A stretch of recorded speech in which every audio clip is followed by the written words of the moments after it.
Whoa. Where are you going? Or where is this going? I have headphones on and I'm listening to Chris Webby. And I suppose it's always a challenge to just have it all together and to manage it. You know, my laptop's open. I just watched Children of the Sea again for some inspiration. Taught me to death. I ate some roast chicken. I learned how to distinguish myself from what is happening around me. My newest book is open for writing, technically. I'm just looking for ideas. I've got some of the chapters lined out already. Still have to fill them though, which is the hard part, of course. So I'm just trying to let it all happen and to be kind of in the middle of it and to just see where it's gonna get me. But to be honest, I'm getting kind of sick of hearing what I have to say. Because I'm hearing it anyway, which is why I often like to just listen to other things than to just listen to whatever I have to say. So maybe I can just learn to do something else next to the talking. And I haven't really figured out what that is yet. Right? I mean, sex could be hard. Because your focus wants to be where your focus should be, which is then with the woman. Other things... Okay, this song is called Slow Down.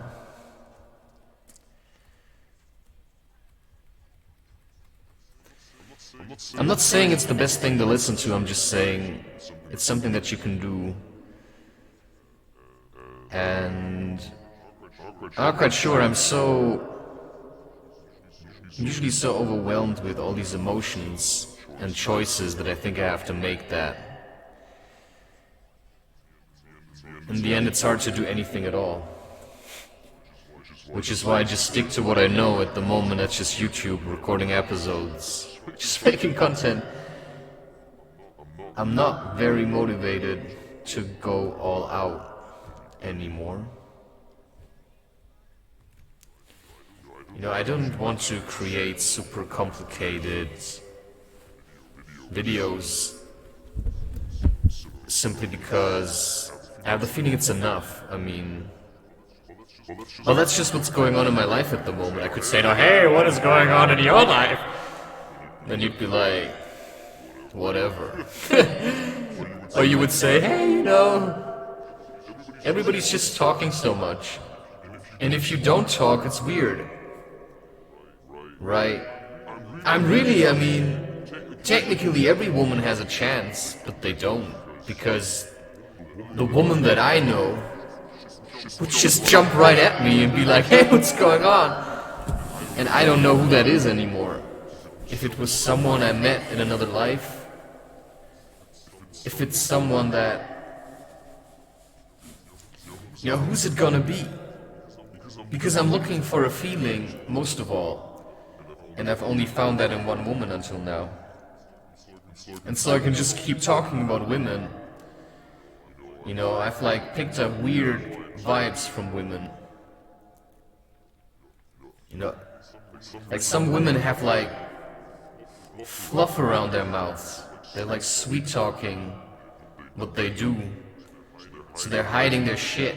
You know, in the inside they just think you're an asshole or whatever. But on the outside they're like But how do you know? Well, such women never give you anything. They will not come forward and give you a massage, and if they do, they will just do it very, like, casually, like it's a nuisance. But they'd have your massage. But if they want, you know, if you want their massage, then it's like, they just put no strength into it. Which is the moment where I just pack my things and leave. Because I'm sorry, but this should be a communal choice to be together. You know, I like to give to you, why don't you like to give to me? Massages are nice, but at the same time I also feel like, who really needs massages? I mean, I can take care of myself. I just do a plank if I think I need a massage. And it's an interesting concept to just let my writing continue while I'm doing other things. I'm actually doing it how I did it with the Book of Fear at first. I'm just gathering information, thinking of concepts before I really get into the writing. And then I build it up slowly. And that to me is a better choice. And that's also why what I keep saying to women. Yesterday I went to the Boulder Hall, there was this woman that I find attractive. But she's just completely closed, at least to me. I don't know if that's just how she is, I have no idea. Like, she's in her space behind the counter. Don't even think about getting in there. Maybe I'm doing a good job. I don't know if I'm flirting with her, or if I'm still waiting for this other one. You know, to me it's still a really weird position. I don't know, but things seem to be fading away. I just can't imagine myself with certain people anymore. And it's not just women, it's also men. And whether that's just a temporary distance, or a temporary silence, or whether that is forever, is sometimes really hard to say. Because even relationships with my family and parents sometimes seem over, and then I pick them up again, or they do. Which is, I think, what we need in each other, right? Strong bonds. You know, I mean, how would we ever manage to build a commune if everybody's so stuck on being right? Because, I mean, you have to accept that my mind works in completely different ways than yours, which is why I'm doing what I'm doing, and you're doing what you're doing. And which is why my set of abilities is certainly in the let's think about it and find solutions, and your set of abilities is more like, you know, I just do the worldly work, right? I'm like a handyman or whatever, or, you know, I'm a builder, I'm a carpenter, I'm a salesman. You know, I'm not my job in that sense, I'm myself, and I'm trying to express it with my job. And that's how people used to work. This is how work used to be like. You know, hold on, I'm gonna smoke. This weird rainbow HHC, whatever the fuck that is.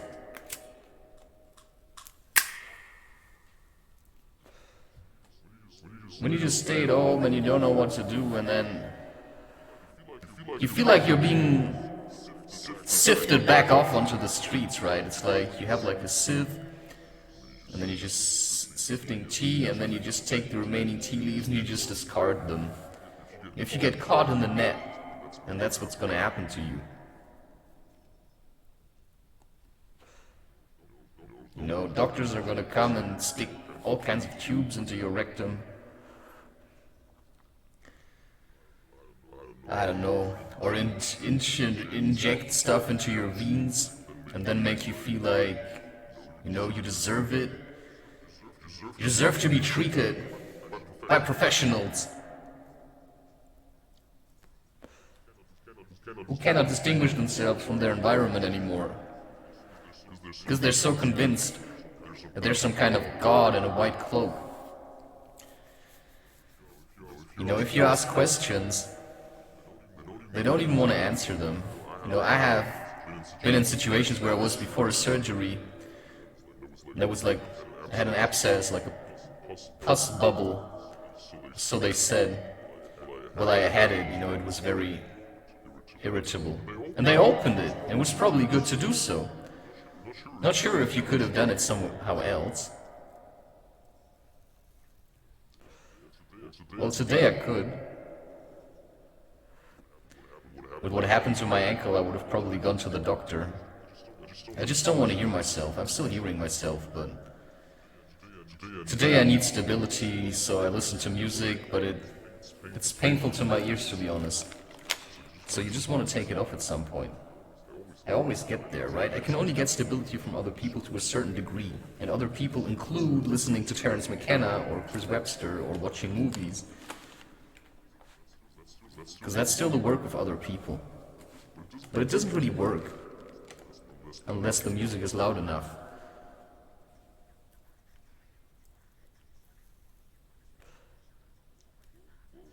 Well, what's Chris Webby to me? He's a reminder. You gotta work hard to achieve what you want. And I mean, in terms of just content, you know, I have no idea who's actually on top of me. You know, in terms of music albums, artworks, YouTube videos, and books, you know, I'm clearly ahead in the game, and I'm still being ignored. You know, last time I checked, you know, I'm just saying I don't want to cling to these things, but every time I post on Instagram, I have 29 followers. But at least these, you know, they're still there. So I'm going to stretch out the points in time where I release stuff, which I've been doing all this time already. And sometimes it's hard to feel good about that, because you still don't know what's happening.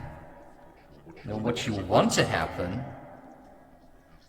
is that you get credit, that people listen to you, that they actually want your advice. And there are people that ask for advice, but, you know, too many people lack self-respect. So if you ask for my advice, you have to humble yourself, because maybe you could have given it to yourself.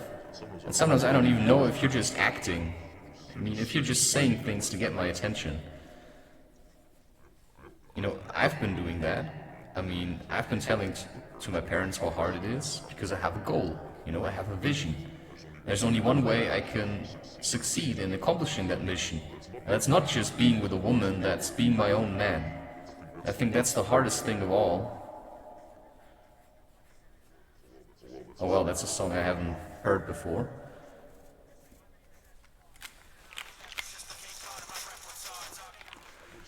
You know, it's strange, it's weird, it's what it is. You know, I'm drinking beer, I ate chicken, I have some green tea that's been sitting with mint tea and cinnamon in a thermos for probably, more than 24 hours.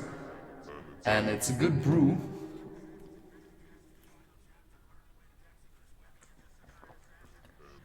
And one more step away from sugar. You know, what's a good brew? It just had some Astra, it's a type of beer, I like that one. It just had some Miller's genuine draft, and then I had some Carlsberg Elephant Strong beer, I like them. After I went to the boulder hall, I went back, I bought the chicken, I bought 3 beer, I bought a Twix, you know, and then I went back, and then I just kind of chilled, slept a little, smoked, started watching a movie, started rendering videos, and I was back at 10 from the boulder hall. I was done. When I got back, I had the Twix, so I had some energy. I ate a cake while I was at the boulder hall, wondering if I should even allow myself to eat a cake. I mean, it's hard to say. You know, I've been leaving messages for people that they can't contact me. But what's the point? I mean, I just want them to buy my books, which is why It's still hard to say whether I can keep my website or not. So you can talk about all these things. He says shut the fuck up when you're talking to me. Which means I have something to say, so, when you're talking to me, why are you talking? Because we're talking through spirit. So shut the fuck up when you're talking to me, and it makes sense. People never shut up. They just try to blend out that I actually have something to say, and that I can help, and that I can show you a different way of life. But only if you're open to it. Sometimes you have to be in a very bad place to be able to remember who helped you along the way, and then ask yourself, did he help me enough that I want to give him back? And that's of course what I was trying with YouTube, or am. It's just hard to talk from a place of hope when you're in a place of despair, or just alone in your room. It's much more hopeful when you're with people and they tell you, hey, I like your content. But in the end it's just words, they ain't buying your books. They're just like, I like your content. So words only get you to a certain point. It's a strange concept to listen to music while recording this. It actually shows me it doesn't matter, my mind just does it. I can just open my mouth and stuff comes out.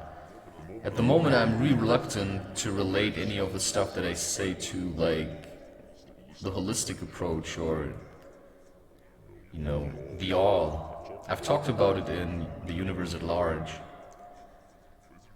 But is it really relevant to what is happening at the moment? If I see myself sitting in this apartment, holding a roll doobie in my hand, and my lighter, my Zippo, I just liked it, and then, when I had it, people gave me shit for it. Oh, why do you use this? It's bad. What do you mean bad? You're smoking tobacco,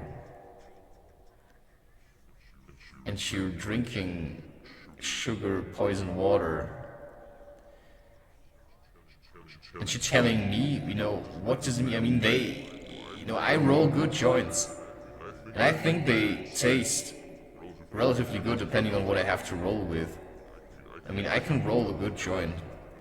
And when I do, and I used to be with people and they would say, yeah, I can smell that you used a Zippo because you can smell the gasoline or something. It's like, what the fuck? They just want to be better than you. And I just started hating that. Hate is a strong word. It's just, there's like this underlying distaste for each other. There's like this hate bubbling up. And I'm just sick of it going right at me. Why do I have to be in the face of people who are full of hate? Or who, pretend they ain't hearing their own lies? I can certainly talk people to death, but I can also talk them through intense experiences. But at the same time, I also feel like I had to learn how to quiet down, to just see what's really happening, and I still don't know.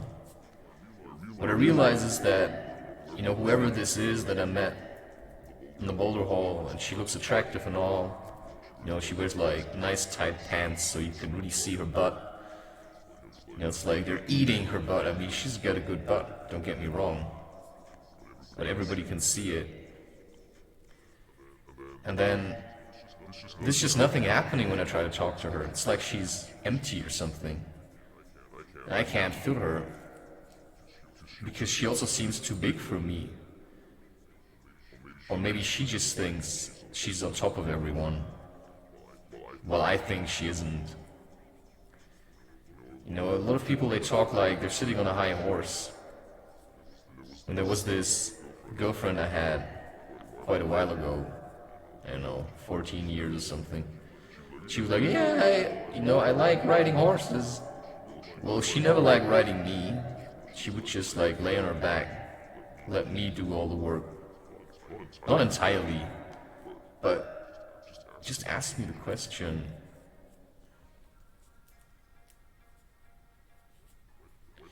And why did her horse go into the water and throw her off. And she just jumped off. I mean, if she knew something about horses, I'm sure she could have avoided that. But at the same time, she never met a horse like that. I think the horse wanted to throw her off. I like my horse. They were telling me, I should make it go faster. I was like, fuck it. And they gave me a whip and they said, you have to really hit him. It's like, what are you talking about? I mean, if this horse is tired, I'm not gonna beat him to go faster. It was like in a nature-protected area. I just thought it was terrible.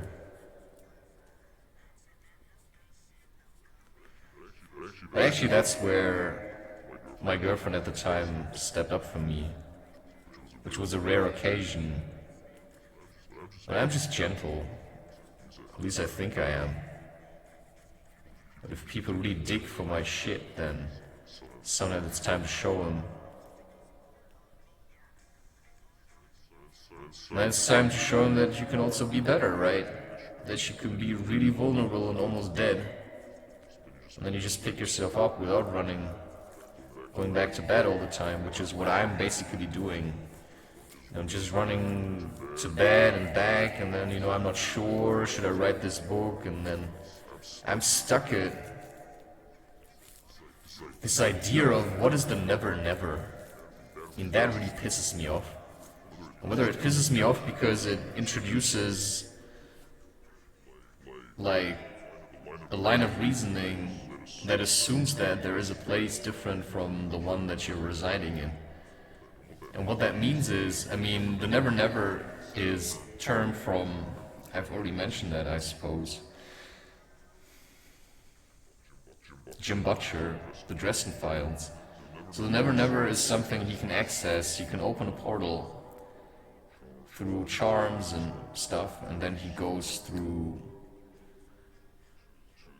to the other side, and I have the feeling I have accessed these places, and I'm not sure what I meet there. If I meet your demonic form, I may not want to play with it.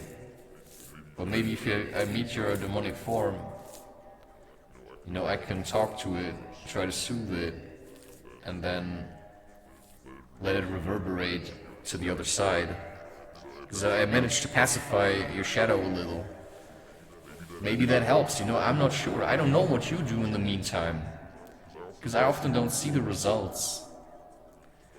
And by the time I see them, there may be no trust left in humanity to actually,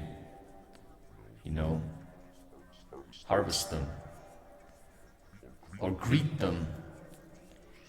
Which is why, yeah, sure, right. I once slept with a woman, I fell incredibly in love, and she left. And I'm thinking, how could she ever be here again? How could she ever be here again? Just impossible.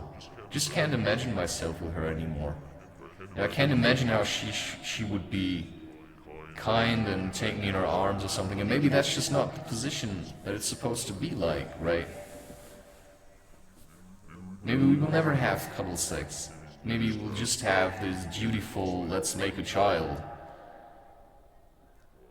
But I'm not sure I kind of like that idea. Because I like the cuddling.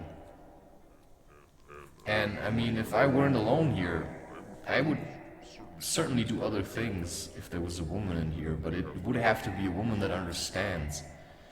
And that doesn't constantly pick on or criticize what I'm doing. You shouldn't smoke now, you shouldn't do this, you shouldn't do that. Sure, if there would be a child in here, I would probably reduce some things. And it's very hard to write when you smoke. I felt like coffee was better for writing, but I'm always trying to go without all these things. But it's kind of impossible. And the reason I think it's impossible is because I've tried. I always hit this boundary where I feel like in order to progress I need something, so when I came from the boulder hole, like, you know, why did I eat the cake when I was there? I thought I did it for her. She just seems so unfriendly. And she didn't even clean the cafe properly. So you think, well, okay, it's also a big space to maintain because you also have to be available at the bar. But if there's no guests, then why do you have to be at the bar? Sure, I mean, it's like, okay, there's money in there and stuff, and if somebody comes, but I'm not sure. Either they should have two people there, always, or, but that's of course if the money's tight or there are different priorities in order. Oh, sure, I grabbed that one glass. She just kind of said nothing to that. I mean, I just don't get it. Some people are really strange. When you're nice to them, they're just kind of weird. And I'm not entirely certain sometimes what I'm supposed to do. Then you think, oh, wait a second. You know, sometimes I have a feeling every time I leave the house that's the never never. It's this kind of weird place where I meet beings and entities that are kind of like me, but they're also different. They lead these different lives. And I try to imagine this woman from the boulder hole being here, and I realized, I think she would hate it. I mean, whatever woman would be here would have to appreciate kind of a sense of adventure and unpredictability. And why do I say that? Because I don't want a predictable life. You know, if I want to wake up, I just wake up. I don't have to plan today what I'm going to do tomorrow. I can also decide that tomorrow, but sometimes it's better to actually say tomorrow we're going to do this, and then you just get up and do it. You know, how far in advance do you have to plan this? If you've got a child, you know how to pack things. You know, you just wake up. Okay, let's go. You know, you can still know that you're going, but you don't have to stress about it. That's my point. I mean, you can know that you're going, but then you can also take the time to prepare yourself.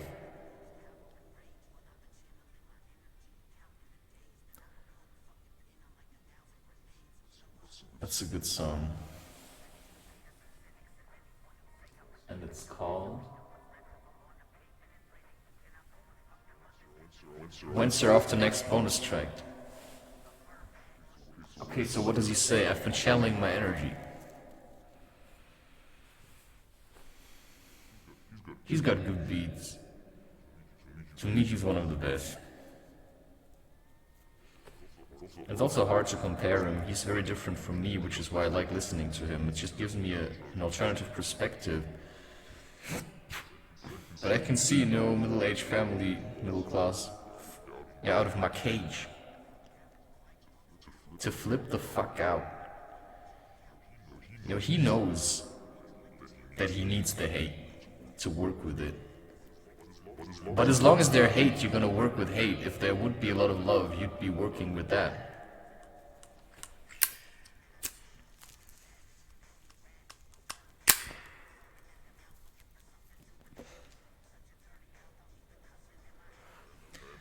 And I'm really wondering if there's gonna be people that can actually listen to my episodes for hours on end.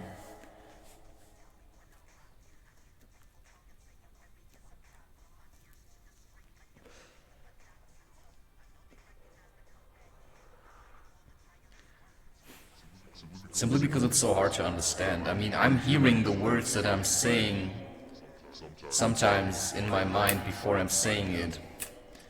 So what I really do is I just repeat the contents of my mind.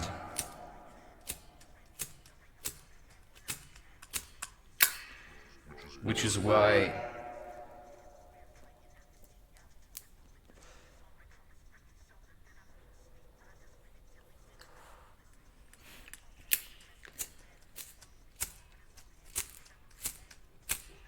fuck.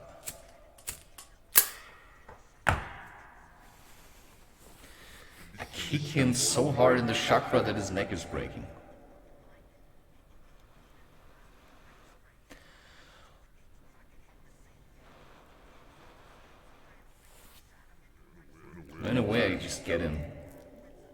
but I don't want to be like him.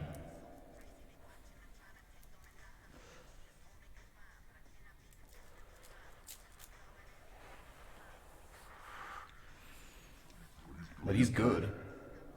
I mean, at least give him that. You don't have to like him. You don't have to like me. I mean, shit. If I didn't have the haters, I would probably miss y'all. And even the haters will probably miss you. It's like, damn, I can't hate him anymore. Yeah, tough.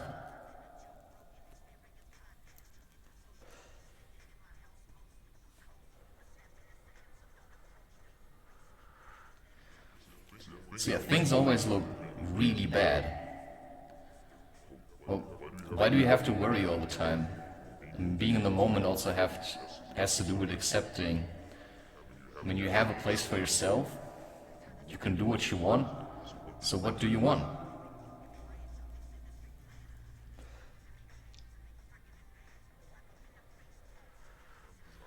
Because I'm doing what I want. And in a way, I wanted to have my own home, and that's what I'm working for. But maybe this is where I'm just gonna be for the rest of my life. Just like that. And maybe I'm gonna swept away, and that's a scary thought. Because where would I be swept away to? Would I have to make choices for my own life, buy houses, and, and all that tech stuff? Is there gonna be people that take care of it? Have I been taken out of the game because I feel like I'm awakened or I'm enlightened? So yeah, sure, I think I would live on the streets if I wouldn't do what I'm doing. That's what a resolution looks like.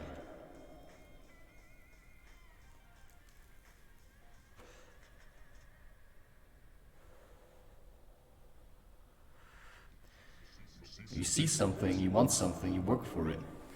Which is why if you fall in love with a woman, just accept it. It's really tough. Especially if this woman is like basically too much for herself already.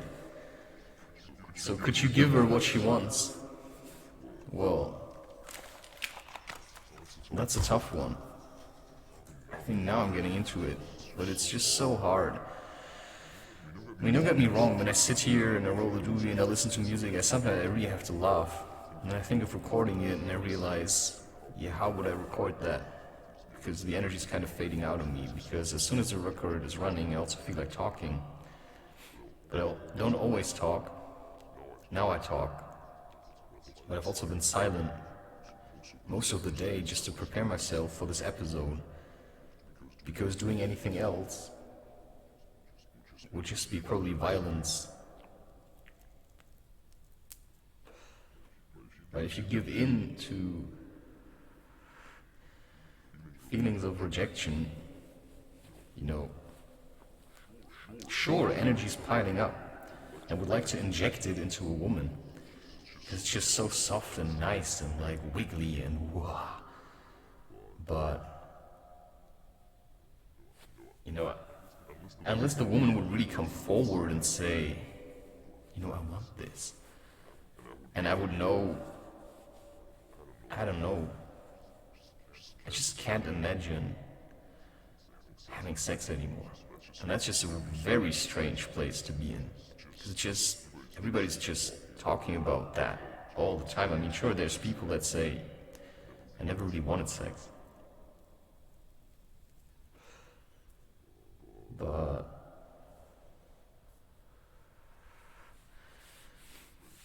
in French they call an orgasm le petit mort. It's the little death. So it's maybe better to, just have sex with women, just to say nothing. But then how would you ever have sex with them if you say nothing? Because if I'm somewhere, they don't come forward. The only way I managed to have sex was when I was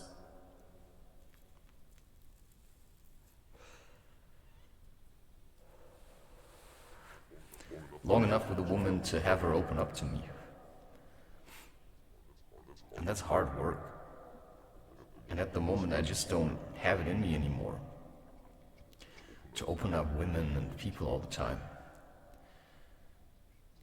Because I'm just working on something else, or on someone else, who's just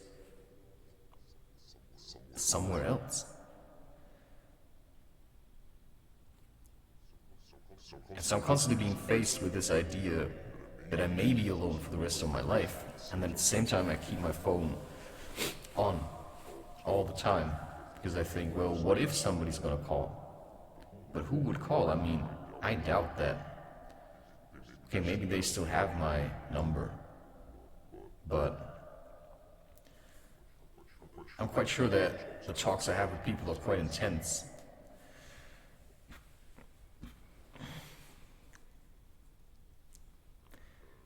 And I really have to go to the toilet. Just gonna pause this time. So, I think that the only woman that could be with me would be a woman that struggles with depression and that wants to dance and have sex with one man only. Which is why I don't go to parties and dance with women. I mean, I've been out in bars.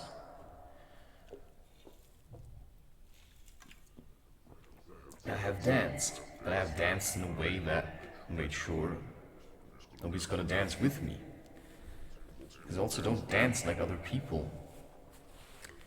And that would require a woman that knows how to adjust, knows how to dance herself, that I've practiced dancing with. And I've seen people that were married go to MDMA parties. You know, I've been there and we took MDMA, I just went there once. And I just sat around and did my thing and other people did whatever they did, you know, I don't know, maybe they cuddled or maybe people even had sex and I just didn't notice it. And then this guy would dance with a woman that was actually married to someone else, and I thought, I know I just would never allow this.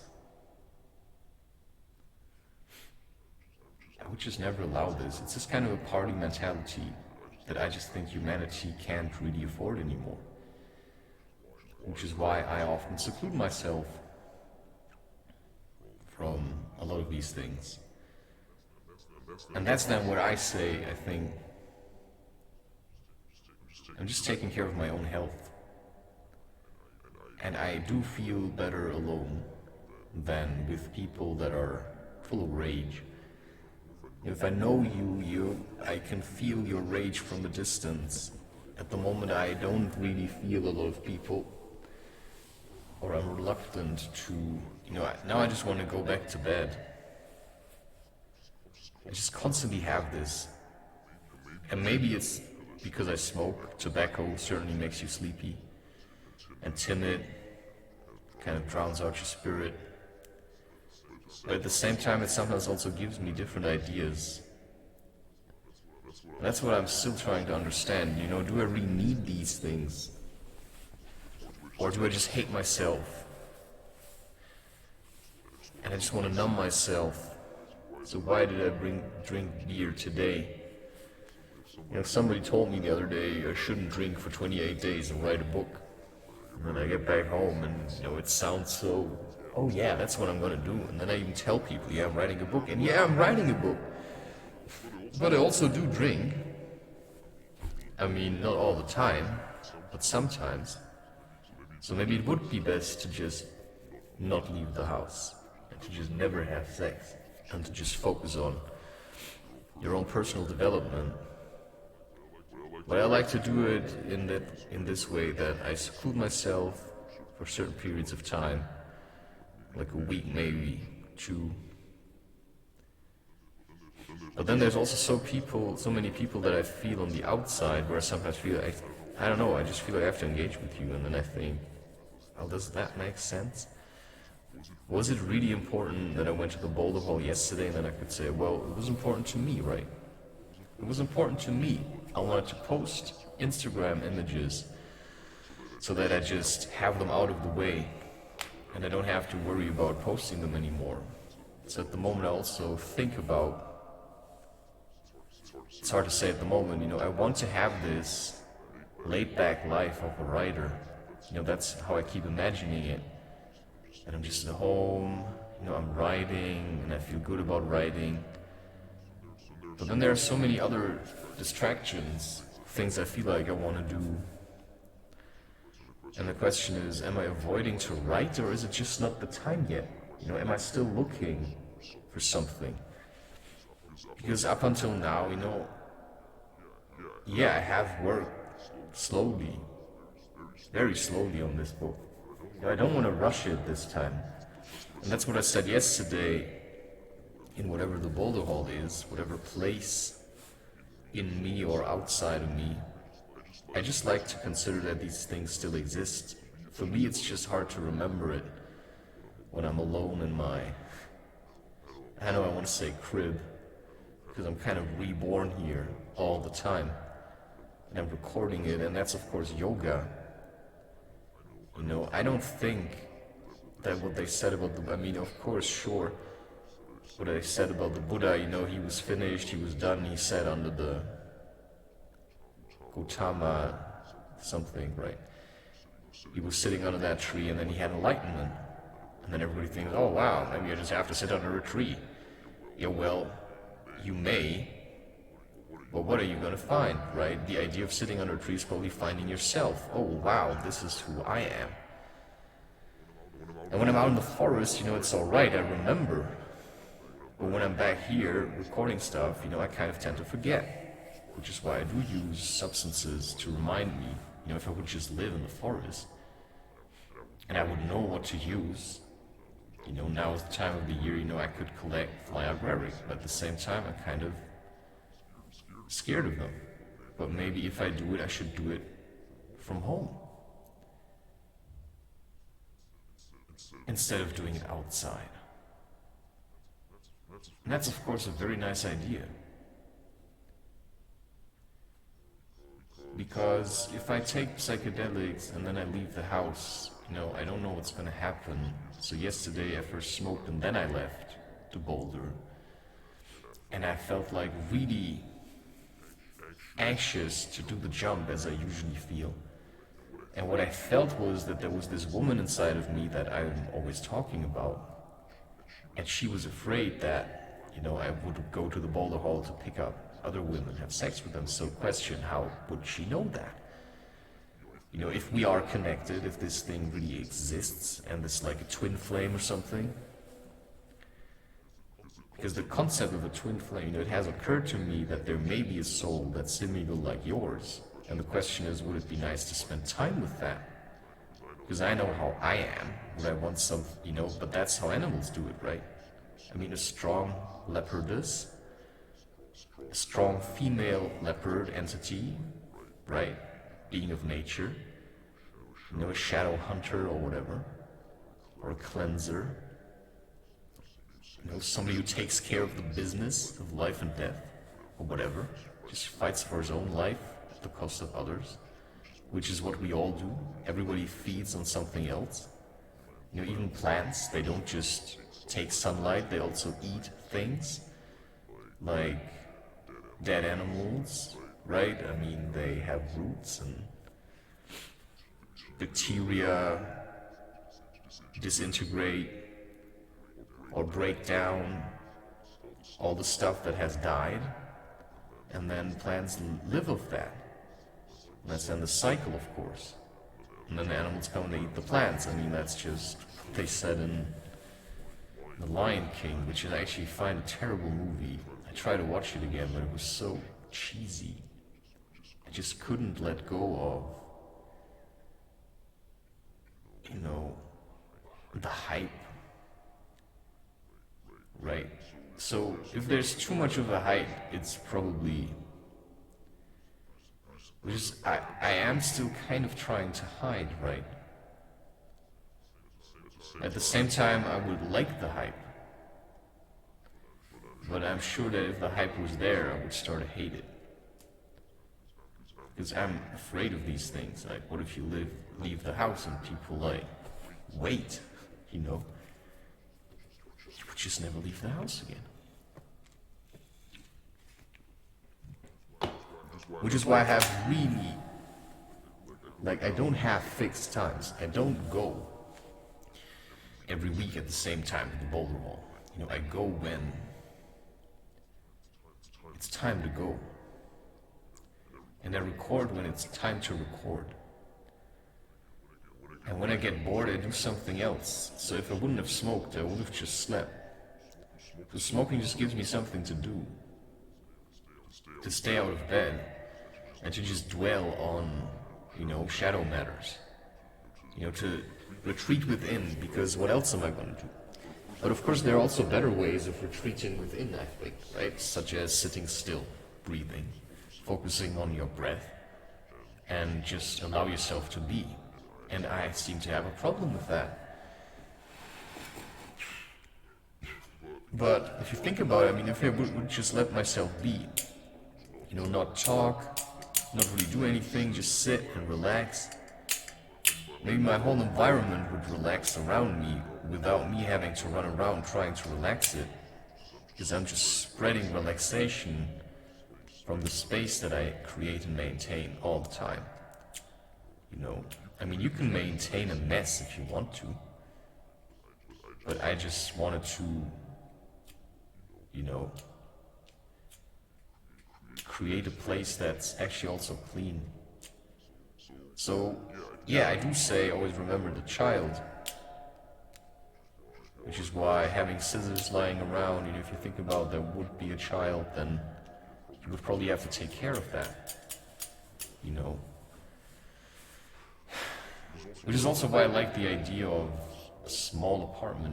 Do we all need to have these giant houses? If there's parks, why do I need my own garden? I do see how gardens are nice together with people. But,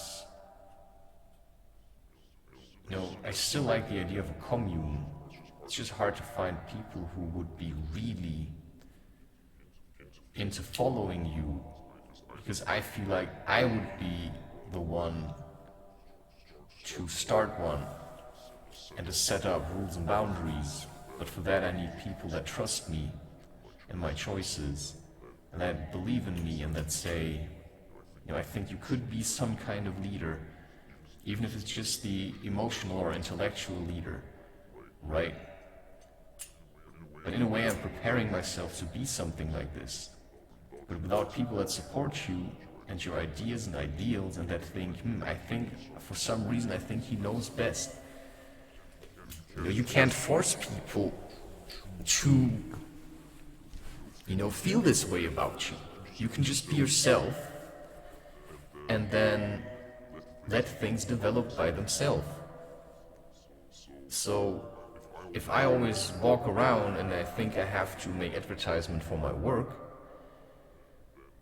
then, I'm working less, right?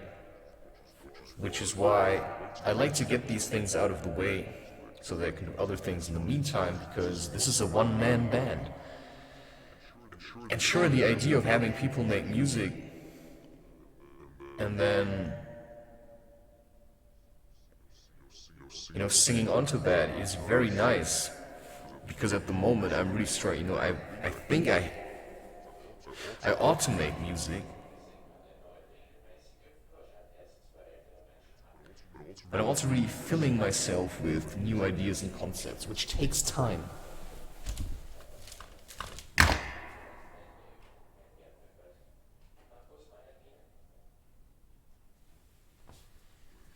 Right, it certainly takes time to deal with these kind of concepts.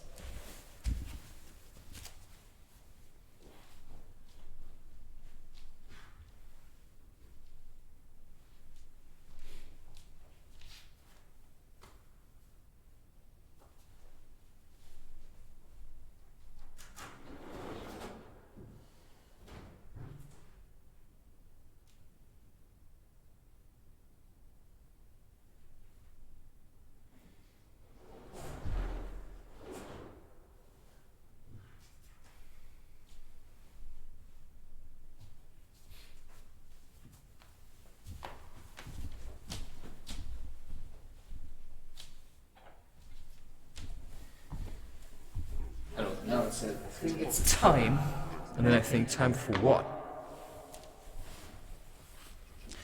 Time to rhyme, You know, that was really something I had to do with Instagram, because now I can say, okay, couldn't take a break. You know, look at my shit, send it around, be marveled, I don't know, laugh about it, joke about it, do whatever you want. I was just waiting for this moment where I sit here and record something and suddenly someone special is calling. I mean, they're never maybe gonna call, maybe they just call me in my mind. You know, I want to introduce to you why it's so hard for me to read even simple books like Harry Potter at the moment. Okay, Harry heard the little girl's voice. "Oh, Mom, can I go on the train and see him? Mom, oh please." "You've already seen him, Ginny, and the poor boy isn't something you goggle at in a zoo. Is he really Fred? How do you know?" "Asked him, saw his scar, it's really there, like lightning."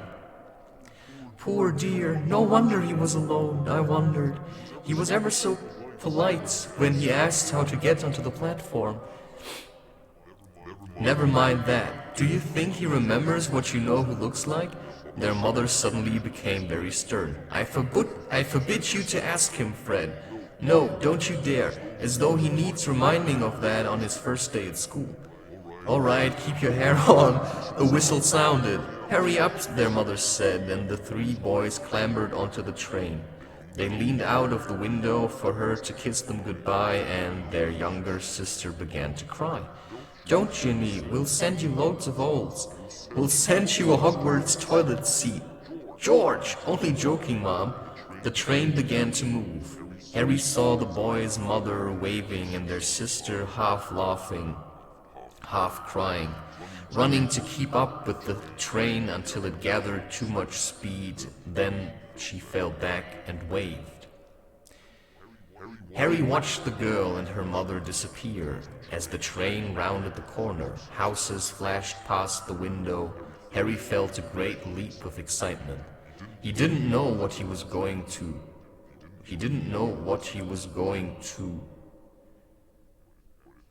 But it had, you see, now that should be where he was going, what he was going to. But it had to be better than what he was leaving behind, okay. The door of the compartment slid open and the youngest red-headed boy came in. "Anyone sitting there?" he asked, pointing at the seat opposite Harry. "Everywhere else is full." Harry shook his head and the boy sat down.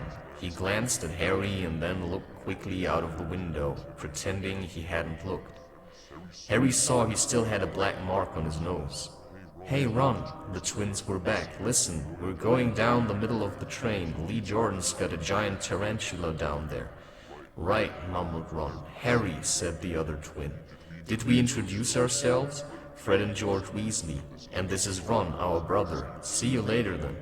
"Bye," said Harry and Ron. The twins slid the compartment door shut behind them. "Are you really Harry Potter?" Ron blurted out. Harry nodded. "Oh, well, I thought it might be one of Fred and George's jokes," said Ron. "And have you really got, he pointed at Harry's forehead. Harry pulled back his bangs to show the lightning scar. Ron stared. "So that's where you know who?" "Yes," said Harry, "but I can't remember it." "Nothing?" said Ron eagerly. "Well, I remember a lot of green light, but nothing else." "Wow," said Ron. He sat and stared at Harry for a few moments. Then, as though he had suddenly realized what he was doing, he looked quickly out of the window again. "Are all your family wizards?" asked Harry, who found Ron just as interesting as Ron found him. Yes, I think so," said Ron. "I think Mom's got a second cousin who's an accountant, but we never talk about him. So you must know loads of magic already." The Weasleys were clearly one of those old wizarding families the pale boy in Diagon Alley had talked about.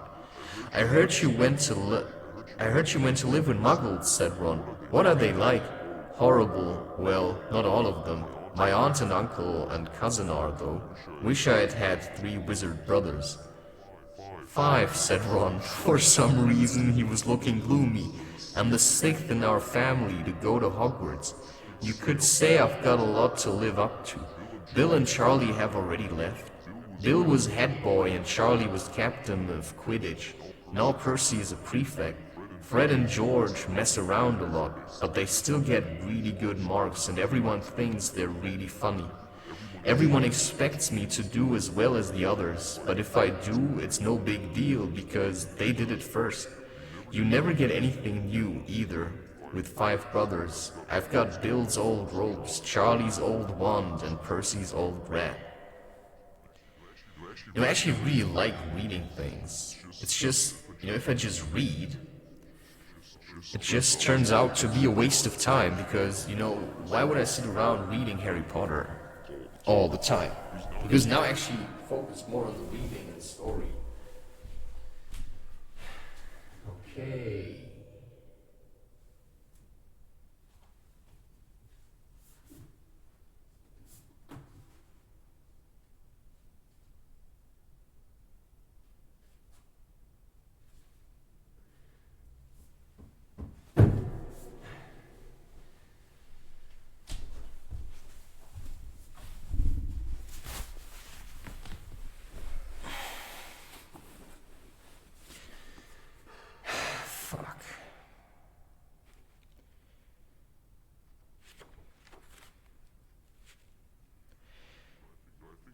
I think that was actually what this was about, because what I really want to do at the moment, instead of writing lots of books, is I'm still busy writing it in myself, so I have to, address issues, talk about them, get things out of my system, find new ways to engage with myself. Because if I would just write the book now, it would be too empty. How can I write about being a man and the mentality of a warrior without understanding who I am as a man?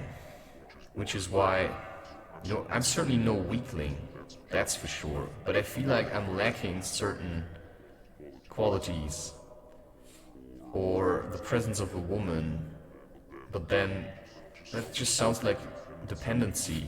Because if you look at the Carlos Castaneda books and Don Juan, he was most of the time, it seemed he was alone. I mean, it's not sure, because we never know what he did when Carlos Castaneda wasn't around.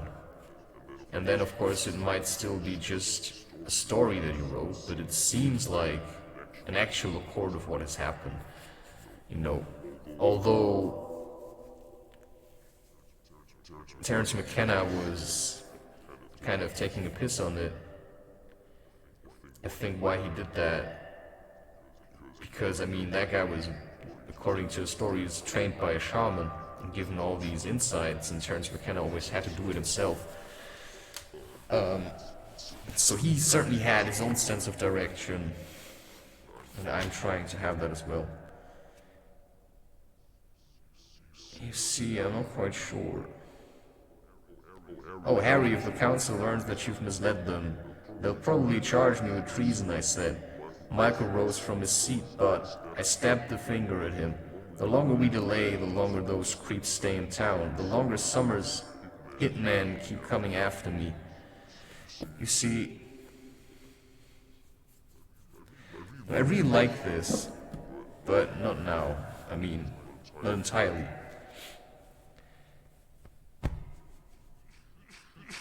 And why do I say that? Because there are certain truths that hit home, and when I read books from others, these truths are still there, and because I'm open, I pick up on them. So everything is a reflection onto myself. So if I read a story about Harry, I ultimately have to ask myself, am I Harry? How does this this situation relate to myself? Am I like the kids who grew up with Muggle parents and I'm like some kind of wizard? Or is everybody like that? Because a father that earns money is definitely channeling energy. He may not openly talk about it, but the fact that he can, hold and keep the money does show that he knows something, right? He knows something, he seems to know something, which is why he, just by doing his job, he just was promoted. And so, who's promoting me Because I'm not, I'm working in a firm for sure, but this firm is like very large, and it's somehow connected through spirit. So once you awaken, you start to access different planes of consciousness, and on these planes of consciousness you may meet other beings. So if suddenly, donations appear on your account, or I don't know, you're getting more credit for your work, then there may be people that have raised awareness for you just by thinking a lot about you, and channeling energy into your direction, which you get already from, everybody who's listening to your content is starting to channel energy. So everybody who listens to you is actually an investment, which is why I think people are reluctant to listen to my content, because they're not sure, if I'm just gonna leave, take my own life and be done with it. Because how could you maintain such a lifestyle?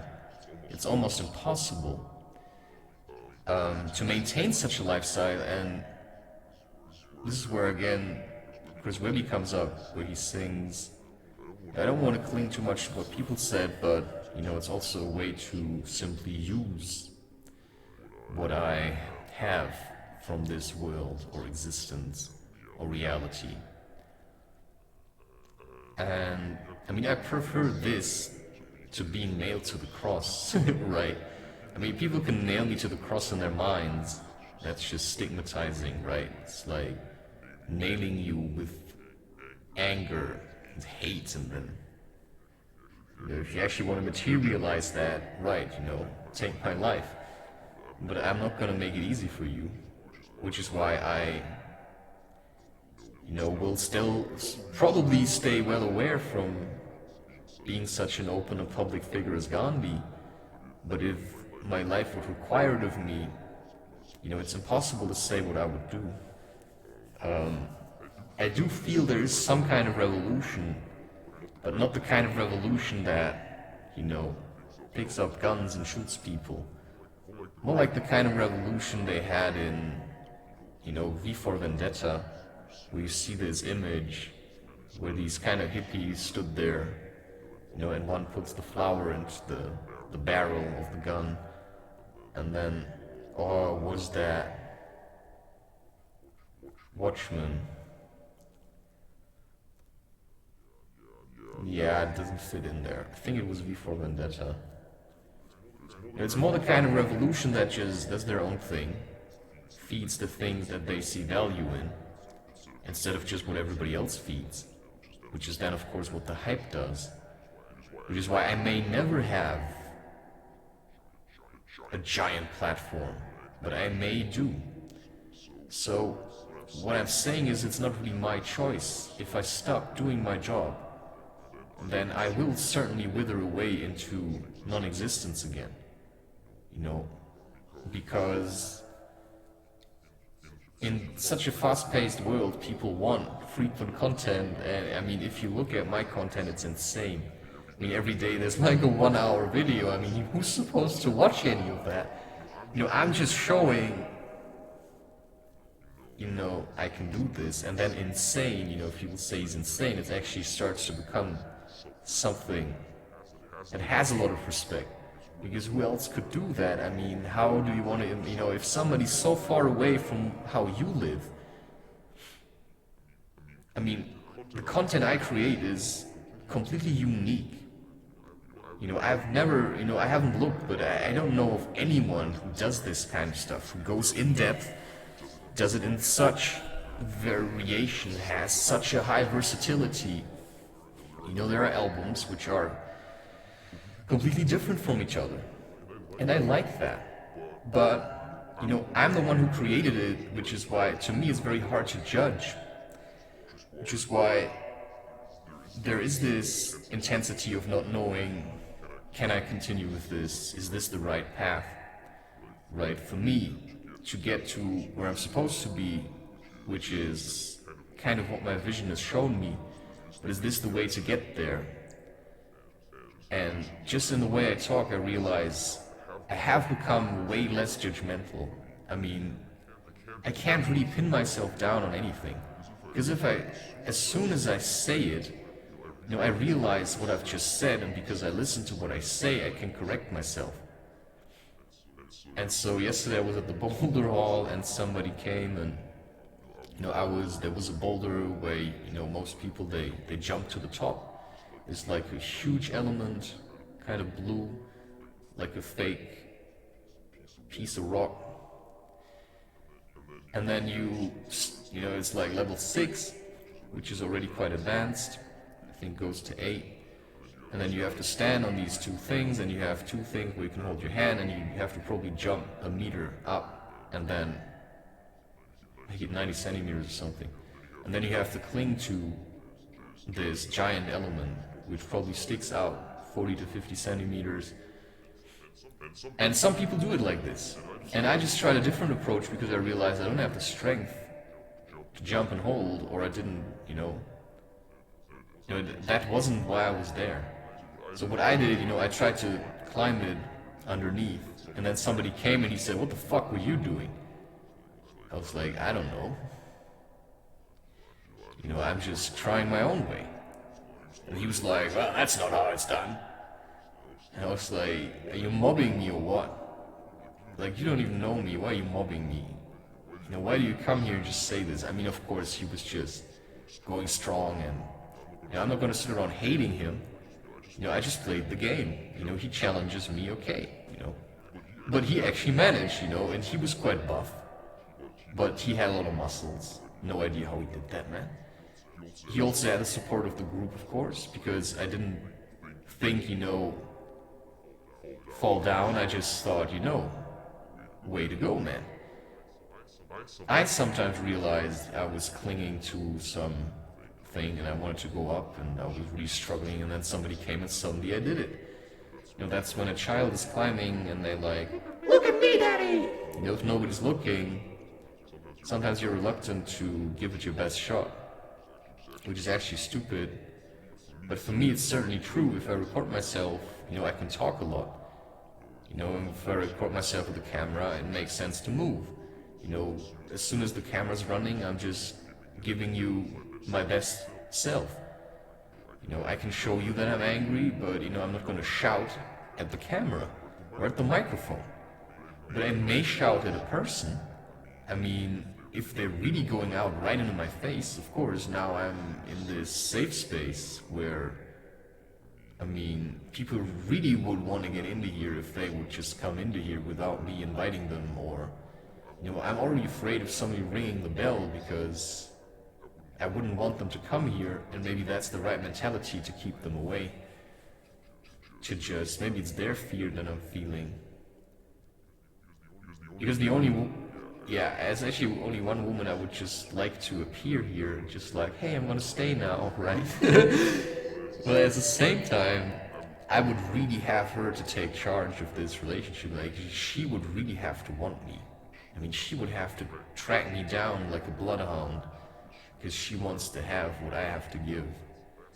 That's how determined I need this woman to be, because I cannot be asked to hold on to a woman. I've learned that. I'm too wobbly for that. I can hold on from a distance, but if you let go, then that's just all that is. And so I need you to know that it's me, without jumping onto dick after dick. Mine should have been enough for you. And that should come at the cost of never, ever having sex with anybody else, or cuddling, or dancing. That's just my perspective. That's who I want my woman to be. I want her to be honest. I want her to know that it's me. I want her to stick around. And is it enough for me if she sticks around in spirit, or do I want her in the flesh? And how long would I have to endure her just being around in spirit until I could see her in the flesh? And is it actually, it's also my choice of freedom to say, because I certainly made sure, I could have had her multiple times. I could have had her. I just didn't like the way she was trying to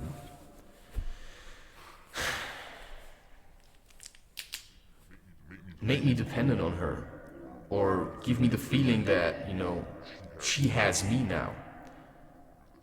Because I think the truth then is, I think then I had her. And I just said, if you like this, I don't want you. Because if we're opening up to each other, then we are going to have a romantic relationship. If you then say, after we haven't spoken with each other for quite a while and we contact and then, I say I miss you, and what you respond to that is, well, that doesn't mean we're going to have a romantic relationship again. I'm just going to close the door, and I did. And I made sure, I rebuilt the wall with emails and letters. I didn't send her letters and say, I love you. I said, this was really shit, woman. I mean, I acknowledge that I love you, but I also acknowledge that, you really tormented me. What's with all the sweet talk? You tore me apart. And then you have to ask yourself, is that actually a good thing? If a woman can do that, is that what you need? Because it keeps you in check, right? If you know your woman can do that, then you're gonna play it safe, right? For your wife and your children, your family, you're gonna say, do I have to play with thugs on the streets and then get killed in the end?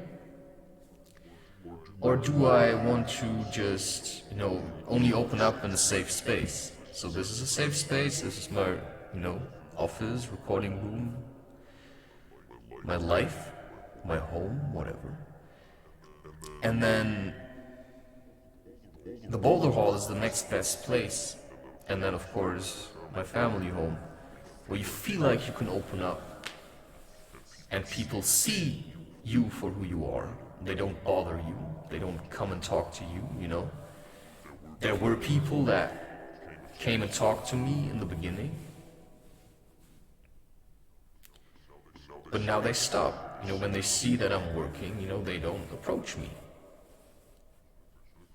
And the question is, nobody wants to talk to you, or everybody wants to talk to you? But what I have to say is usually on point, which is why you're gonna think twice, how bad you want to talk to me. Because maybe you can already, just listen to an episode. Because I'm not gonna sweet talk you into staying, I'm probably going to challenge you to leave. And I've been in situations where you were with someone, you thought that was it, like we felt like this woman is special to me. And maybe nobody will ever see her beauty,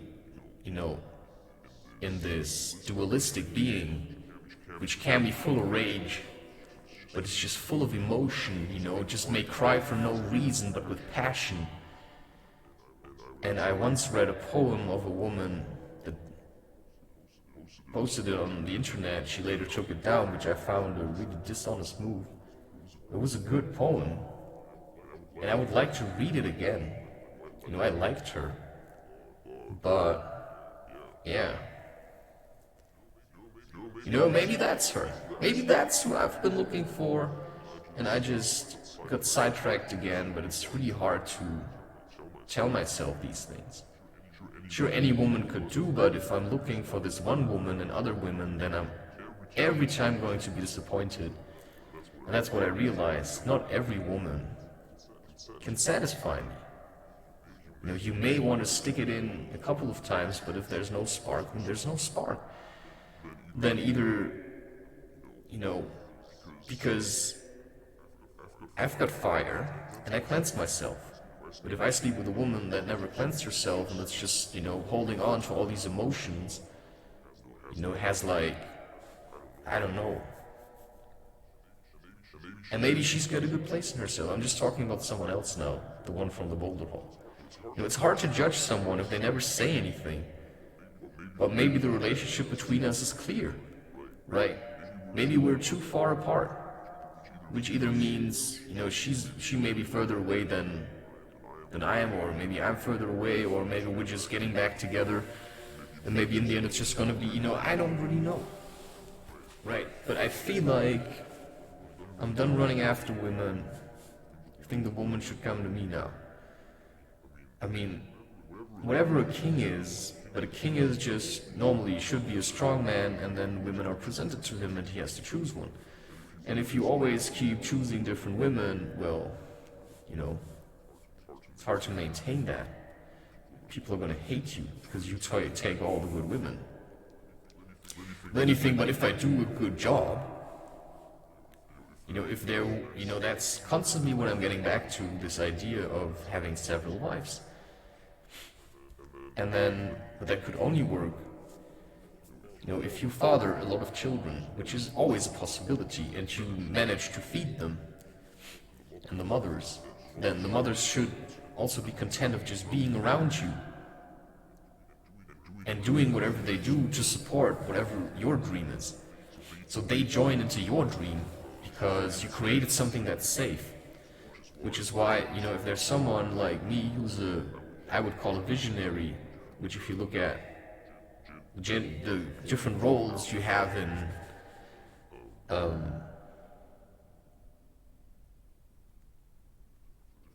the different roles you have in a commune, then I could never fulfill them all. I like to think, I like to dabble or play mind games. I like these kinds of things. But it's also best if I just do it by myself. But sometimes it's good to listen. But who do I listen to?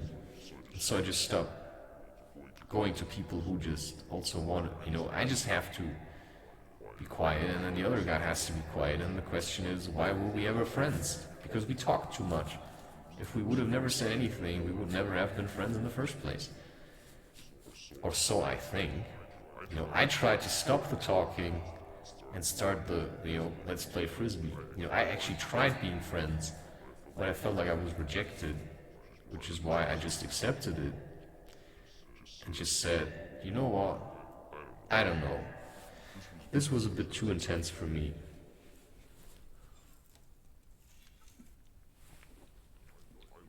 I like also a quiet life, which is why I have no idea.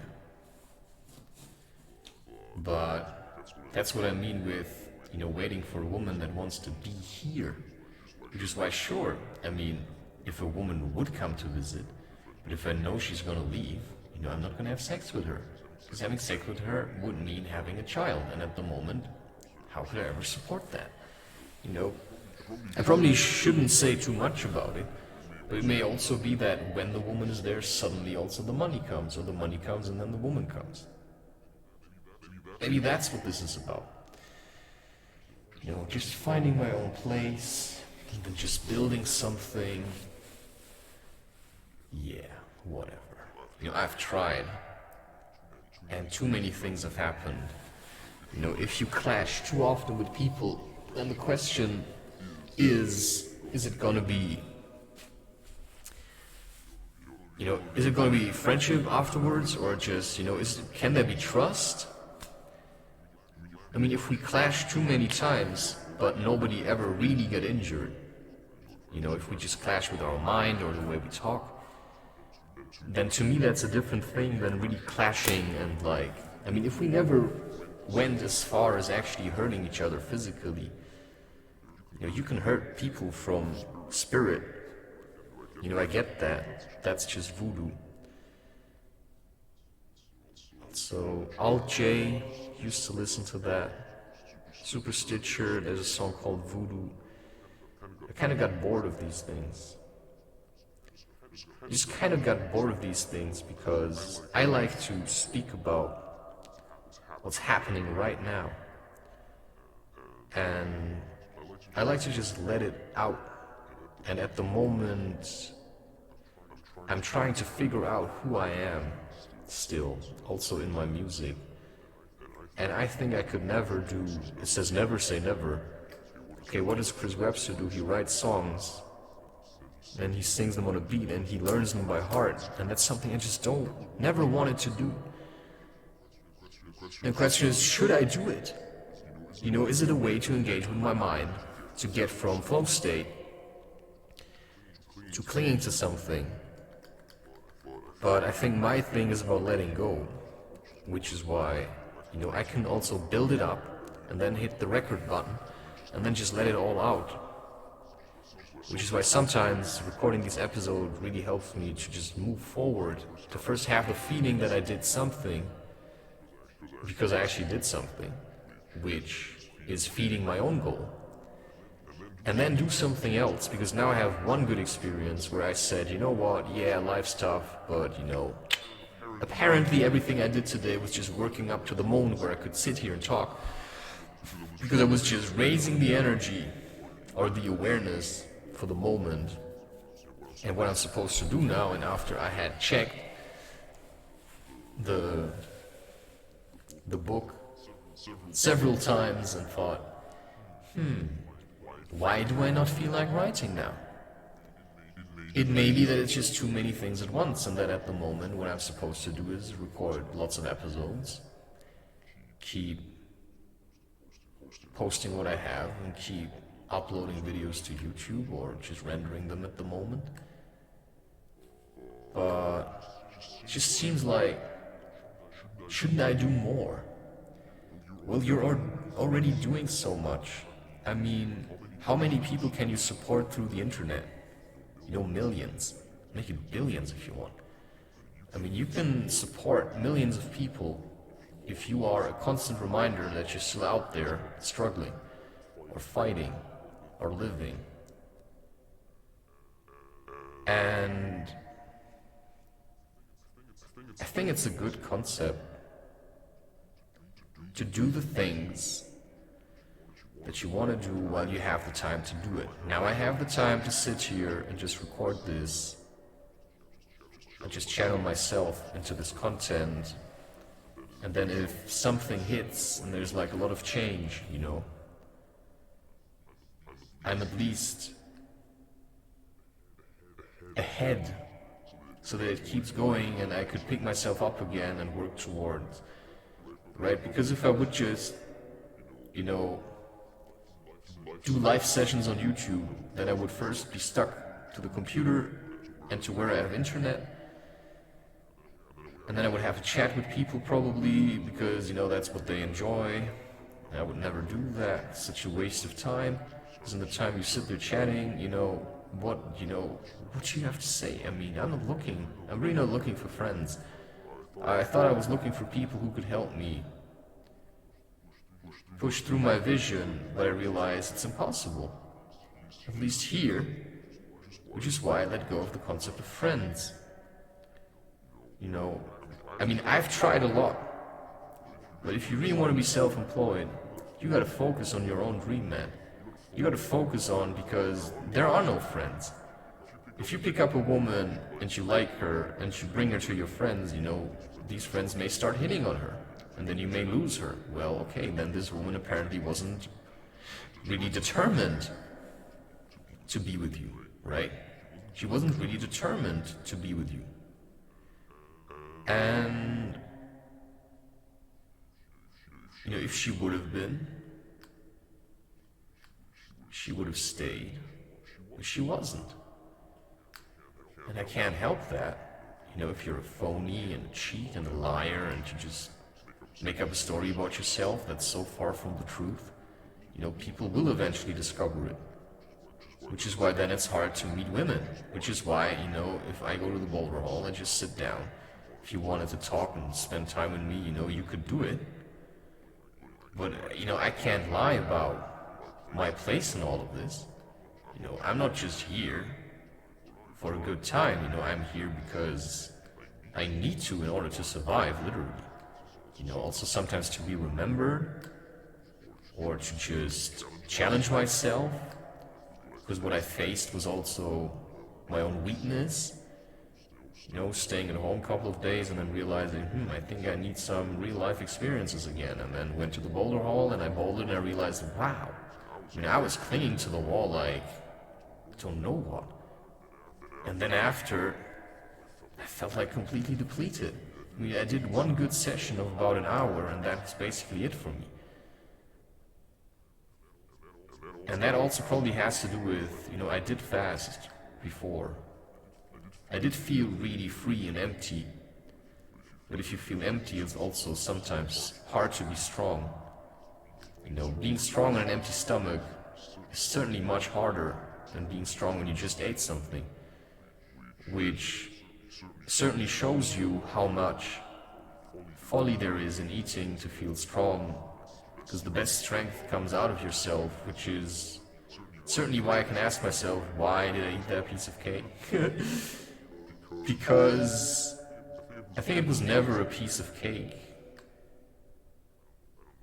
I don't know what it was. If she didn't bake it, I paid for it. Yeah, I feel like I went to a prostitute who gives me things for money. And that's then a waitress, right? If you like her service, you give her more. You know, or she's really cheeky and she just asks for it. You know, I don't know what this was. Was this sex? Was this really my wife in a different form, in some kind of different dimension? And, you know, that's the distance we have towards each other at the moment. You know, just like being aware that we exist, but, you know, nothing beyond that. You know, are we going to accept this? Am I going to accept it? You know, could I really just live like that and think, you know, she's gonna come one day? But what if she's never gonna come? Am I going to be okay with this? And that's a spiral again. I mean, that's a spiral, and I catch myself. I know that I'm in these spirals, and that's the thing, I can't change it at the moment because I have to figure out what's at the bottom. And, you know, what is at the bottom? Right? What is at the bottom? I mean, what was this? Oh yeah, Avatar. They were the serpent's path. You know, they walk on top, and then Katara comes and they hit this where the road is covered by water, or the road is underground. They're still wondering why it's the serpent's path. And then Katara starts bending the water, and they walk underground, and, you know, she says, Aang, I need your help, and then they both, you know, channel the energy of the water around them, and create this kind of air bubble, and then they walk through there, and then, you know, this giant serpent comes, of course, you know. Why are animals always pictured like they just want to eat everything? I mean, why would such a giant serpent care for, you know, this bubble with people walking through it? And at the same time, of course, they could have asked Toph, and she could have bent the water. But of course, it's a really nice experience to go underwater, I get that. And what I was thinking was, well, they walk like they're just walking on dry ground, but they don't, you know. They did just bend the water around them, but, I mean, there's still gonna be a lot of moisture. I mean, have you ever been at, you know, the ocean floor? You know, whether that's at 14 or 40 meters. I've been at 40 meters. It was intimidating. It was cold. And I had to take my mask off, I think at 30 meters, just in the open sea, which is really tough.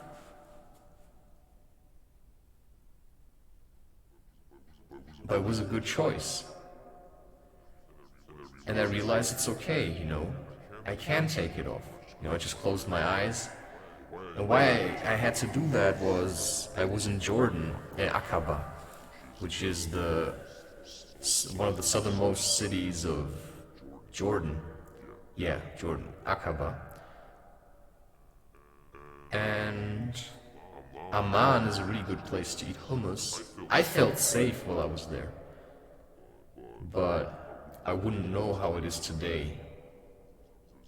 Because I was also quite young, right? How would it be today? You know, sometimes I do think I should just shave my beard because people seem to think I'm some kind of, you know, they want to challenge me. But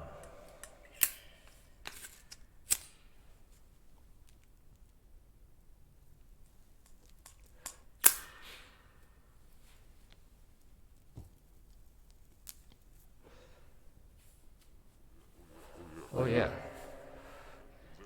It was actually an interesting principle.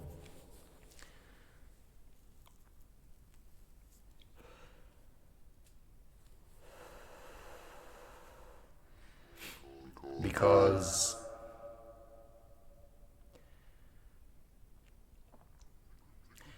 you could drink beer there, but only in like these secluded taverns, and I think you had to be a foreigner or a Christian or something. You had to be baptized a Christian. And then you could go into these bars and drink a beer, but the windows were covered so that nobody could see.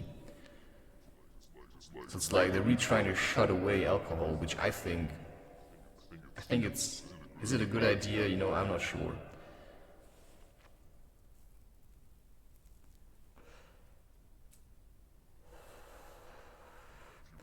Beer and smoking, is that a good idea? You know, I'm not so sure. But sure, you know, now I drink 3 beer. Okay, I had 1. I drank that over maybe hour or 2. No, half-liter cans. Then I had a second beer, and I let it stand through the whole night, basically. Or I went to bed at 4 or 5. And then I drank the beer, and I woke up and I drank the beer and I liked it, you know, it was warm now. So I'd like to stretch out these things, you know, I don't smoke the whole doobie in one go, you know, sometimes I do, but not always. You know, I smoke it and then I put it down again and then, you know, I light it again, I smoke it again.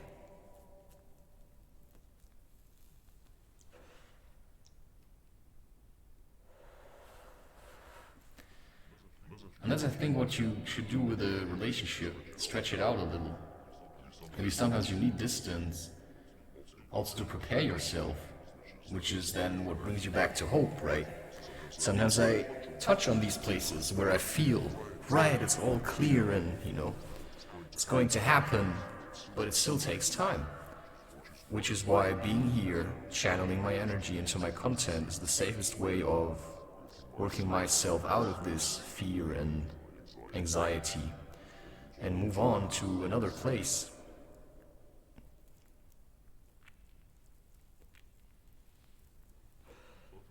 So I've been really distant with people at the moment. So I went to the boulder hall, but I mostly stayed with myself. There was someone and it seemed like he wanted to climb with me and I just moved on, right? And he started to climb to show me something and I just moved on. It also felt like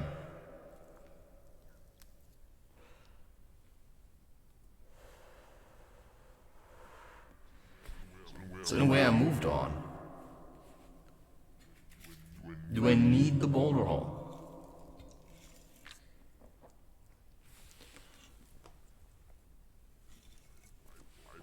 I thought the boulder hall needs me. Just a second. Wow, 132. So, yeah, I already recorded the first 17 or so episodes. And while in the beginning I actually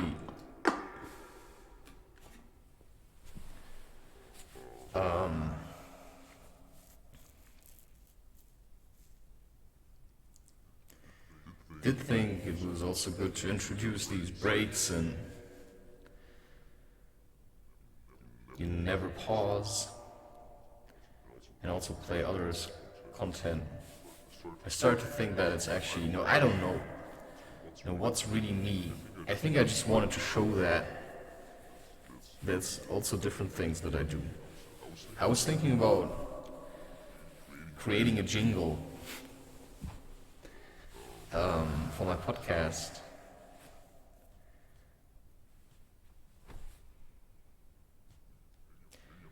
Maybe I'm still gonna do it. Sometimes I'm reluctant to stop recording myself, because what else am I gonna do then?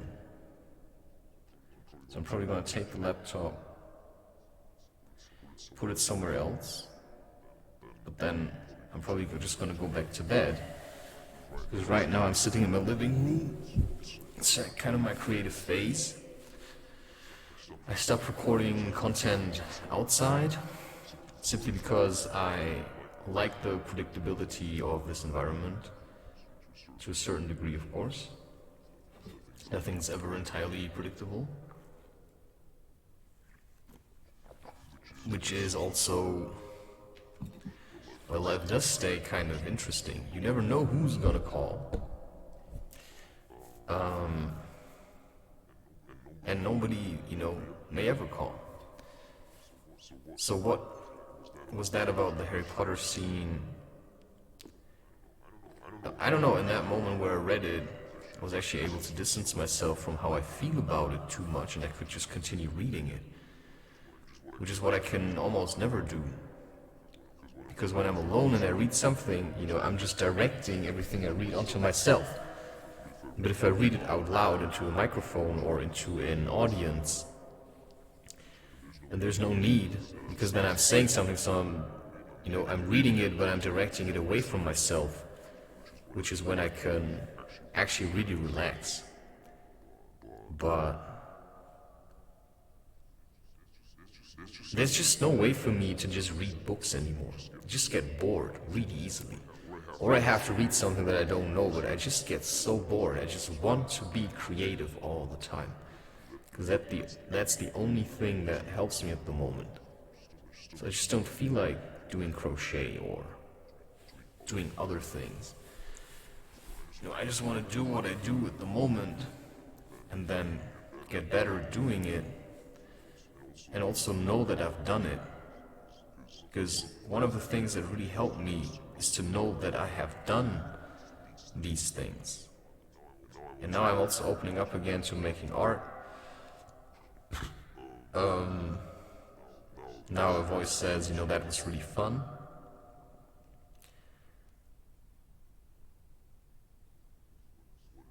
What is fun? Right.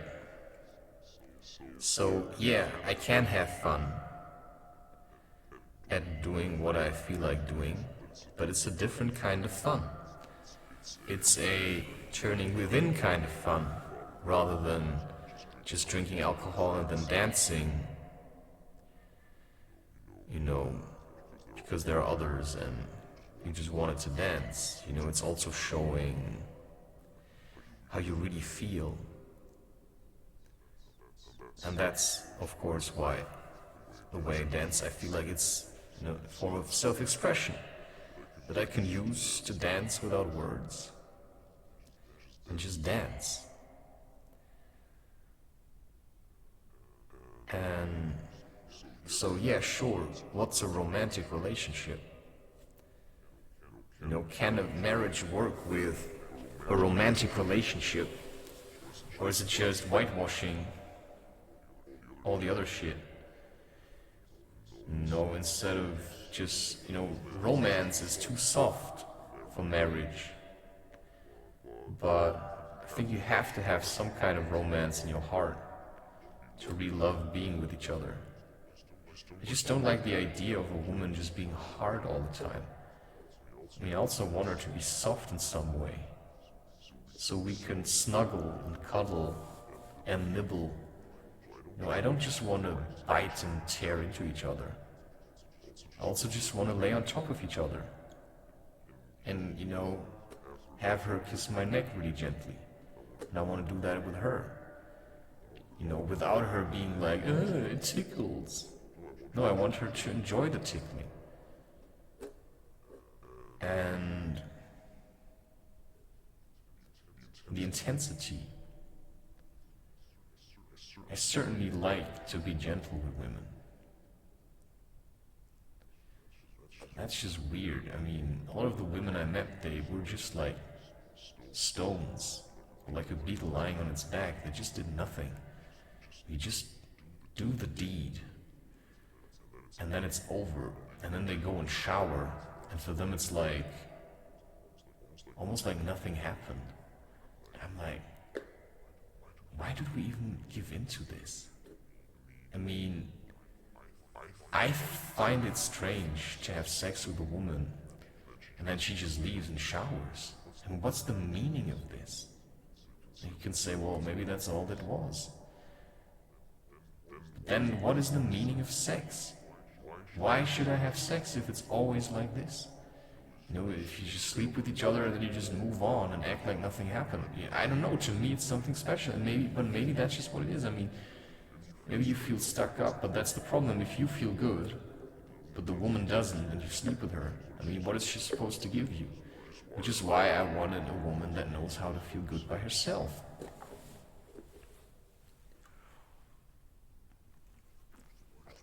Which is why then I would appreciate the distance. You know?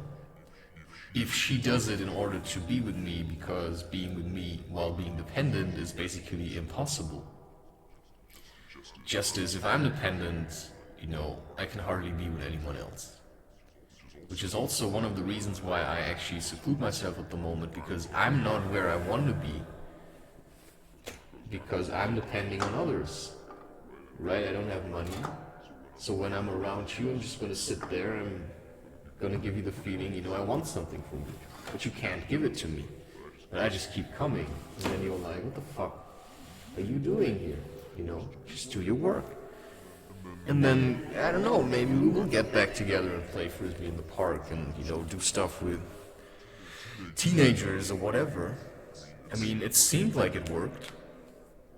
But unless I'm working, you know, that's just never gonna happen, because what we need for that is financial support. Which, you know, is why I assume I'm still open for donations. I assume that at this stage, maybe my website is up and running, or maybe I am supposed to let go of it. You see, it's like, I don't want to, and I feel like I got to. And that's the strange part. Just to take it away, so that people start becoming afraid. Because that's the biggest motivator. And that's what I've been thinking, you know, if people do watch my content and listen to it, then what does it mean? Maybe they read the things on my website, and when it's gone, they're gonna be forced to buy my books. Game on, right? So I'm just working myself to the place where I can actually make that choice, but I'm also kind of kept away from the internet for some reason. Yesterday I left my phone, and therefore I could not access my website account. And the message was, none of your concern, man. This has to work out by itself. Okay. I don't understand it. I don't get it. You know, does what I find outside change? You know, can I just not check the internet and just accept that I'm going to have minus on my bank account? Minus 600 euros? Can I accept that? And then just let it? Or just maybe there is suddenly going to be money. Or I'm just gonna go there and delete it. I don't know, man. I don't know, it's so funny that I'm in the best position to ask for help, and I just don't do it. All people offer me, it's just scraps. I mean, people could give me the money, but I'm not asking. But I did get the apartment, and I never asked for it. Not with words.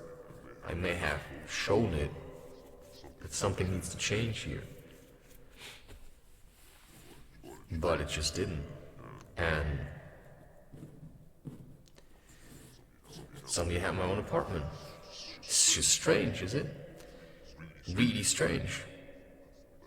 But that's an acceptance. And a part of me, you feel like when you get it, you feel like it had to come this way. And even you knew it was happening. But you didn't. You know, while you were doing it, you had no idea what was happening, but something was guiding you to get wherever you are. So maybe you've been guided to this episode or this content. And then you think, what's the meaning of this? I mean, I once reached out to someone because I wanted to get more book sales.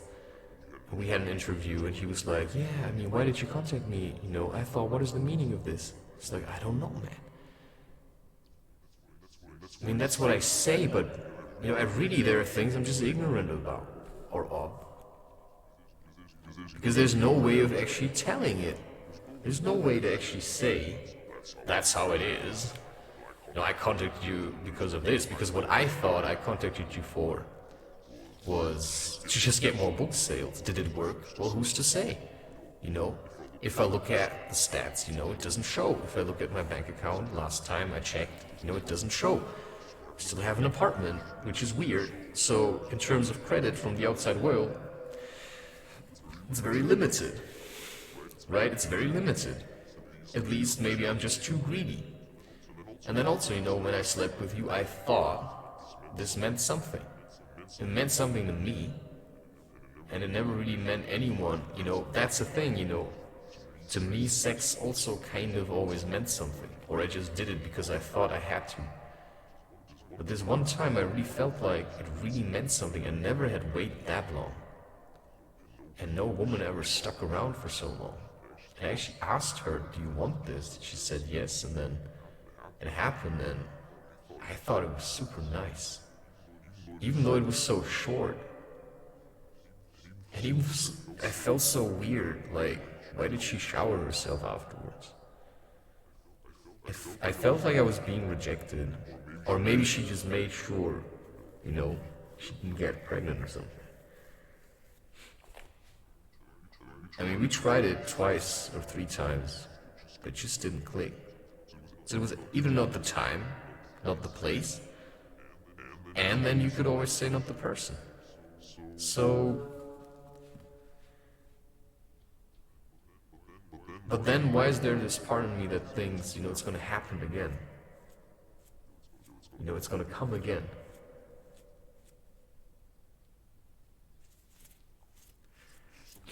Somebody's scratching at your resolve. It's like, please let me come in. It's like, what do you want here?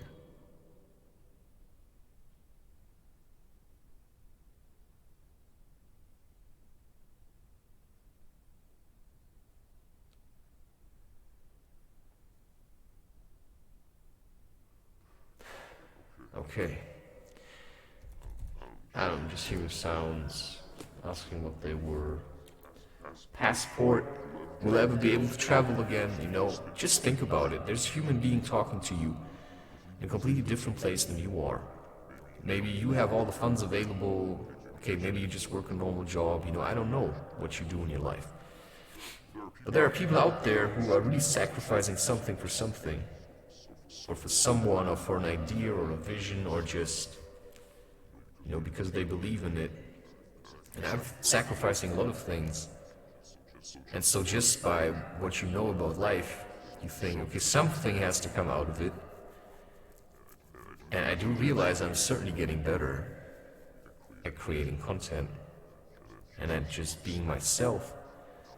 And now this episode I could actually release on YouTube, which I think I'm gonna do. Because I said nothing about, viruses or... I just left it all out. Which is why it's kind of neutral. And I'm trying to keep the hate out of this stuff, which is why I wait. Which is why also yesterday I did not record myself after the Boulder Hall. Because it was too empty, and when you're too empty, if you want to talk, it's just gonna end in rage. And that's, I think, what this is.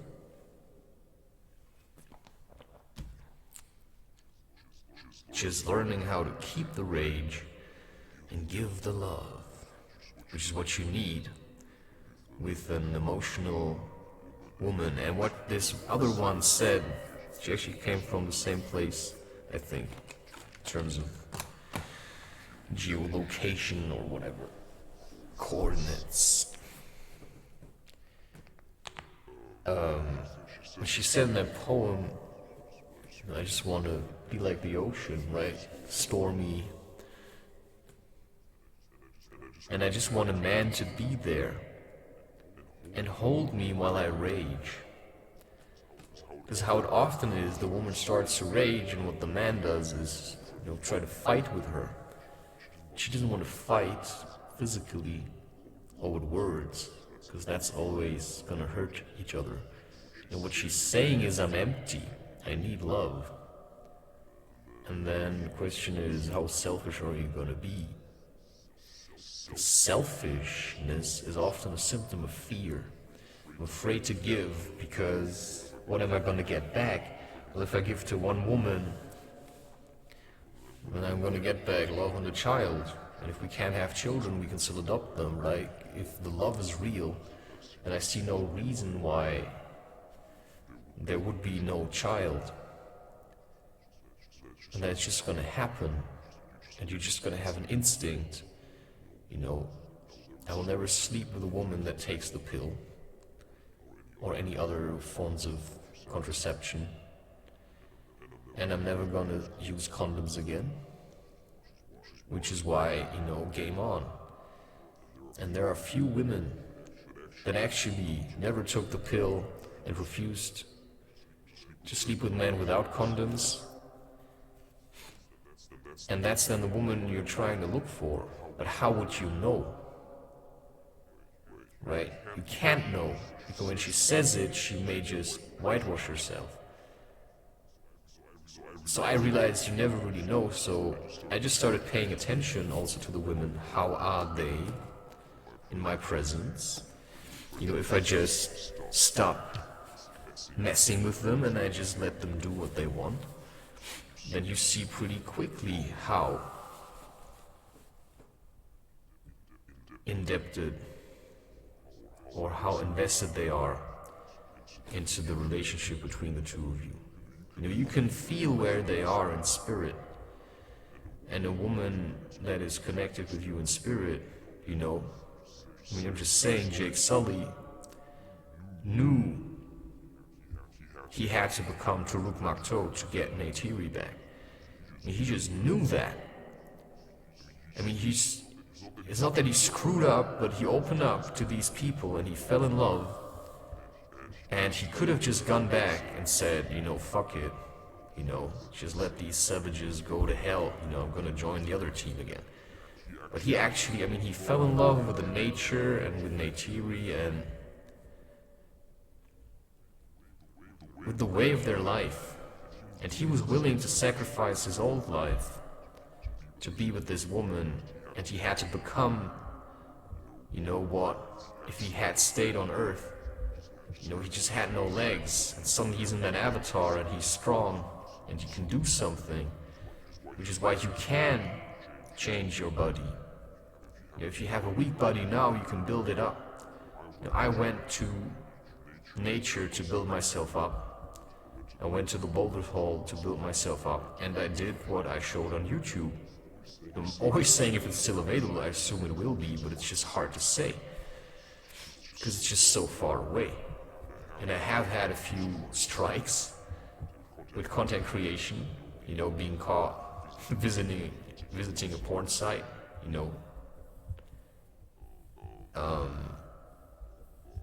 But so, you know, it is impossible to say what's gonna happen because I don't know what I all recorded. And so for me, you know, I don't know if people that, you know, will look at my content and look for stuff, you know, I don't know if sometimes I show my password list or something. You know, how would I know that? Which is why I actually like two-factor authentication, but how do you know that can't be cracked? Do you need the phone? Can you just fake the number? You know, I'm sure there's a lot of ways to do these things, but I also don't know if, you know, these science fiction movies or action movies like The Bourne Legacy or, you know, Jason Bourne or whatever, you know, is their technology really that advanced? Or are they just saying that? I mean, sure, I mean, LEDs show you that technology certainly does something. If you look at how small phones are, you can imagine that there do exist small microphones. And if I have a phone lying here and I talk about whatever I talk about, you know, can it actually listen to what I'm saying? You know, that's a really good question that I'm starting to ask myself. How much? If I open my mouth and I say something, how much of what I have inside of myself is actually private? Because if I say, let's say, I talk with a woman in the Boulder Hall behind the counter, You know, how much does she know about me? You know, and when I open my mouth, what I realize is that if you talk a lot in the presence of others, you're often trying to distract them from the reality or from your true being or your true motivations or intentions. And I'm not sure what my real motivation was. Maybe it was smoking weed. It's possible. And I was just giving him a good show for that. But I was also trying to distract him from himself and get him to move more. And I was trying to draw him out of himself. You see, I can detect when I talk about something and there was an energy in me that was holding me, and then suddenly I feel like this tingle in my nose, which shows you an approaching sneeze, and then, you know, sometimes you have this sneeze and then it fades away, and then how I started doing it is, instead of keeping it in, you know, I just assist my body to let it out, which is why I perceive basically the fine announcement, the symptoms of an approaching sneeze. And because I like sneezing, what I do then is, you know, I straighten myself up, which is how I probably should sit all the time, you know, straight. And then I start, you know, I make look like a fist. I curl in my fingers, and then I have my knuckles facing outward, almost like a weapon, like a tiger claw or something. You know, I've got strong fingers and knuckles. You know, I mean, you could really, if I hit my palm with it, there's a lot of punch to it. Like, they're sturdy. You know, and then I do this with my chest. And then sometimes, you know, the sneeze just goes out, and actually afterwards I feel relieved.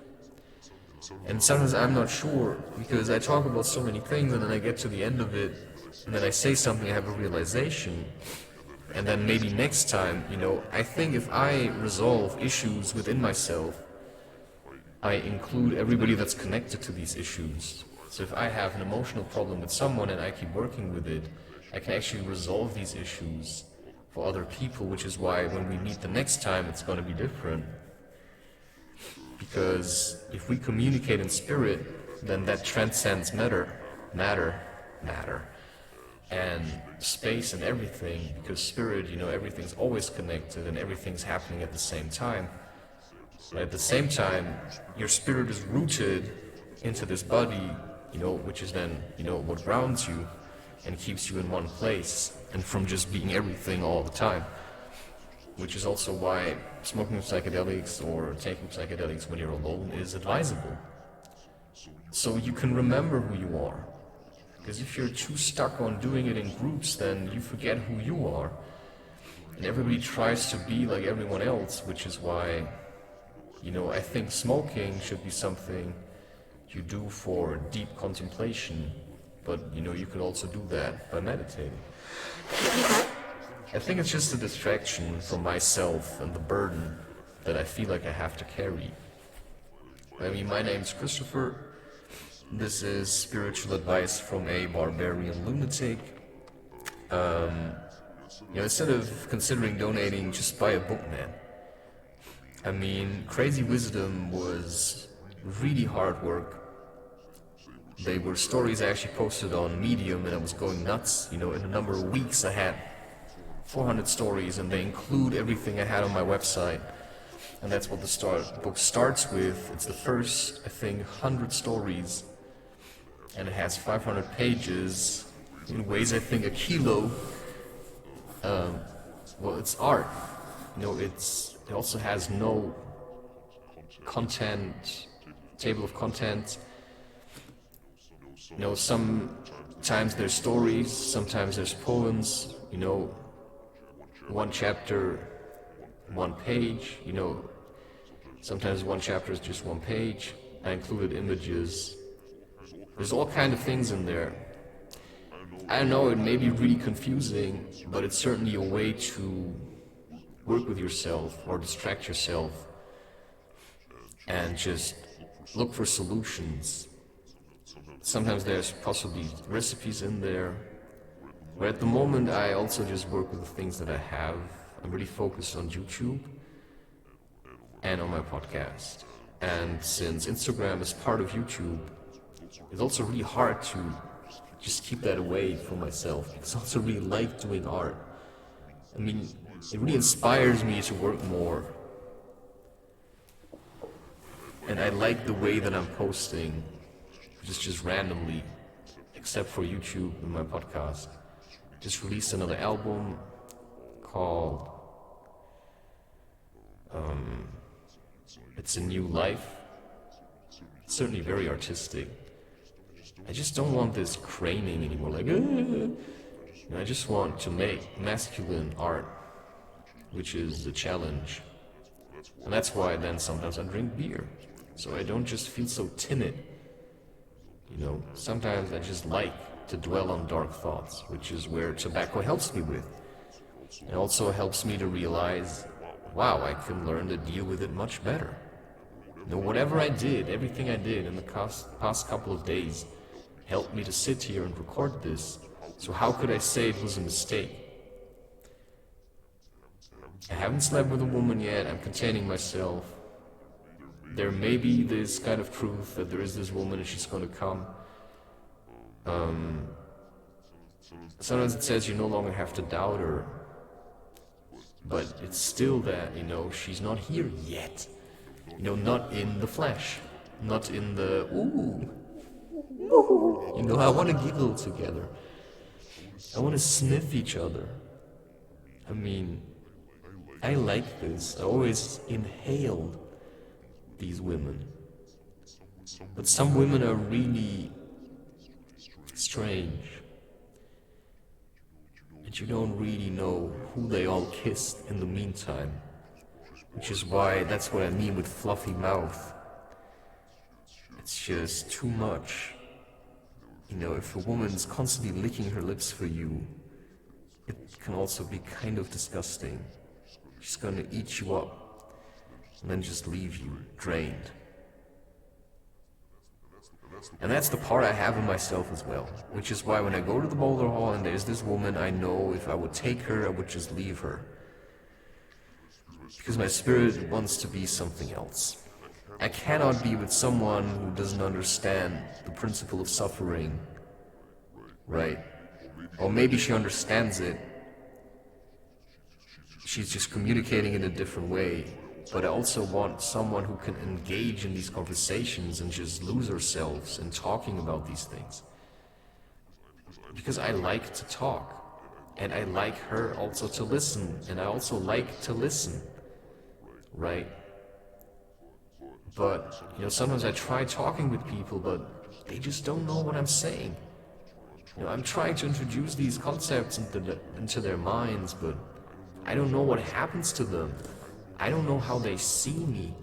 Do they think it's disgusting that I have a beard, or do they think it's nice? I mean, sometimes I look at myself and I feel like, what is there actually growing out of my face?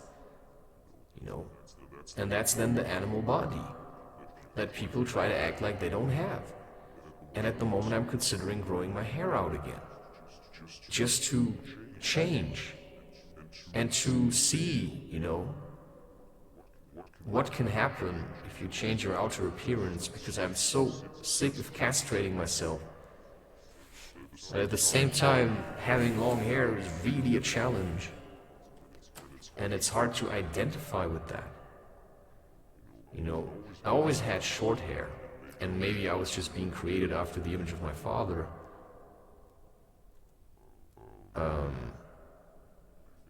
I think I would have liked, I'm not sure.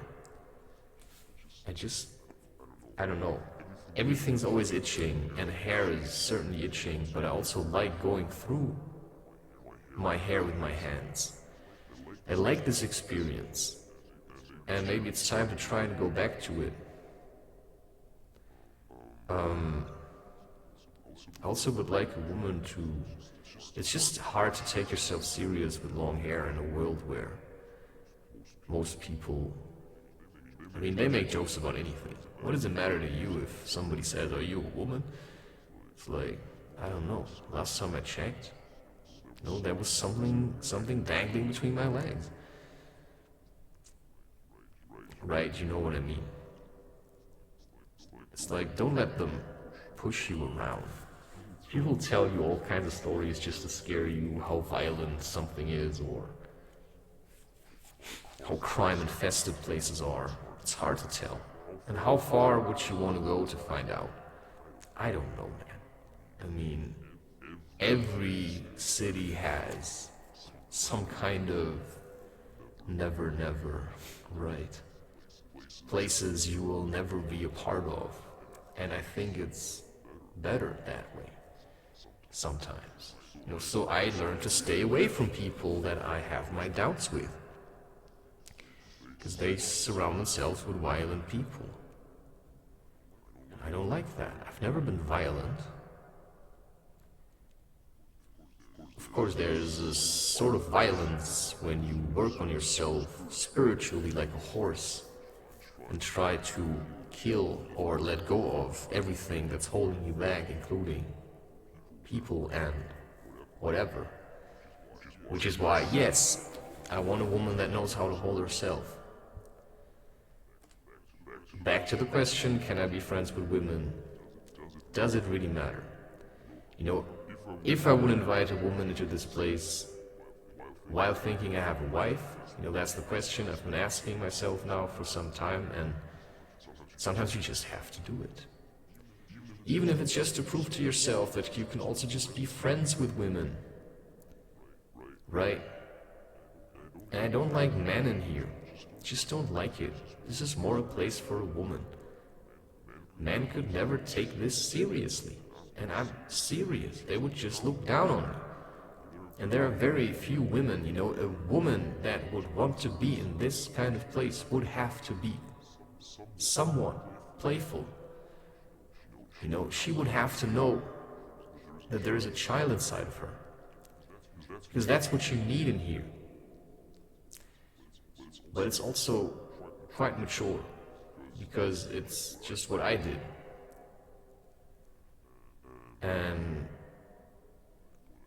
what I did was introduce myself to the world as somebody who has something to say. And that brings me back to Amsterdam,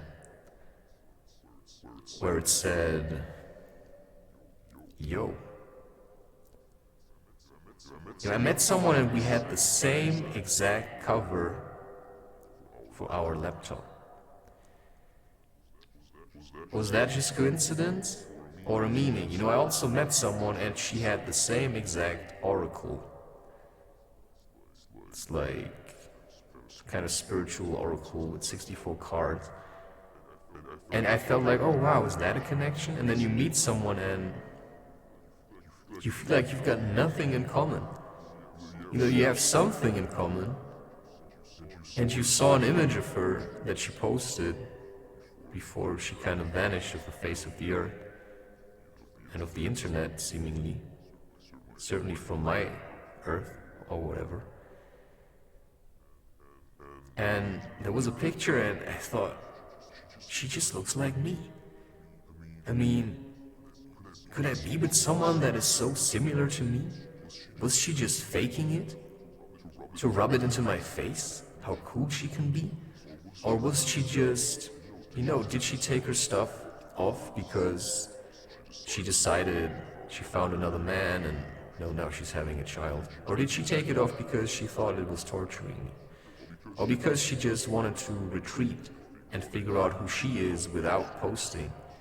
Or did she just start posting on other platforms that I know nothing about, where she has a different name, kind of using an alias?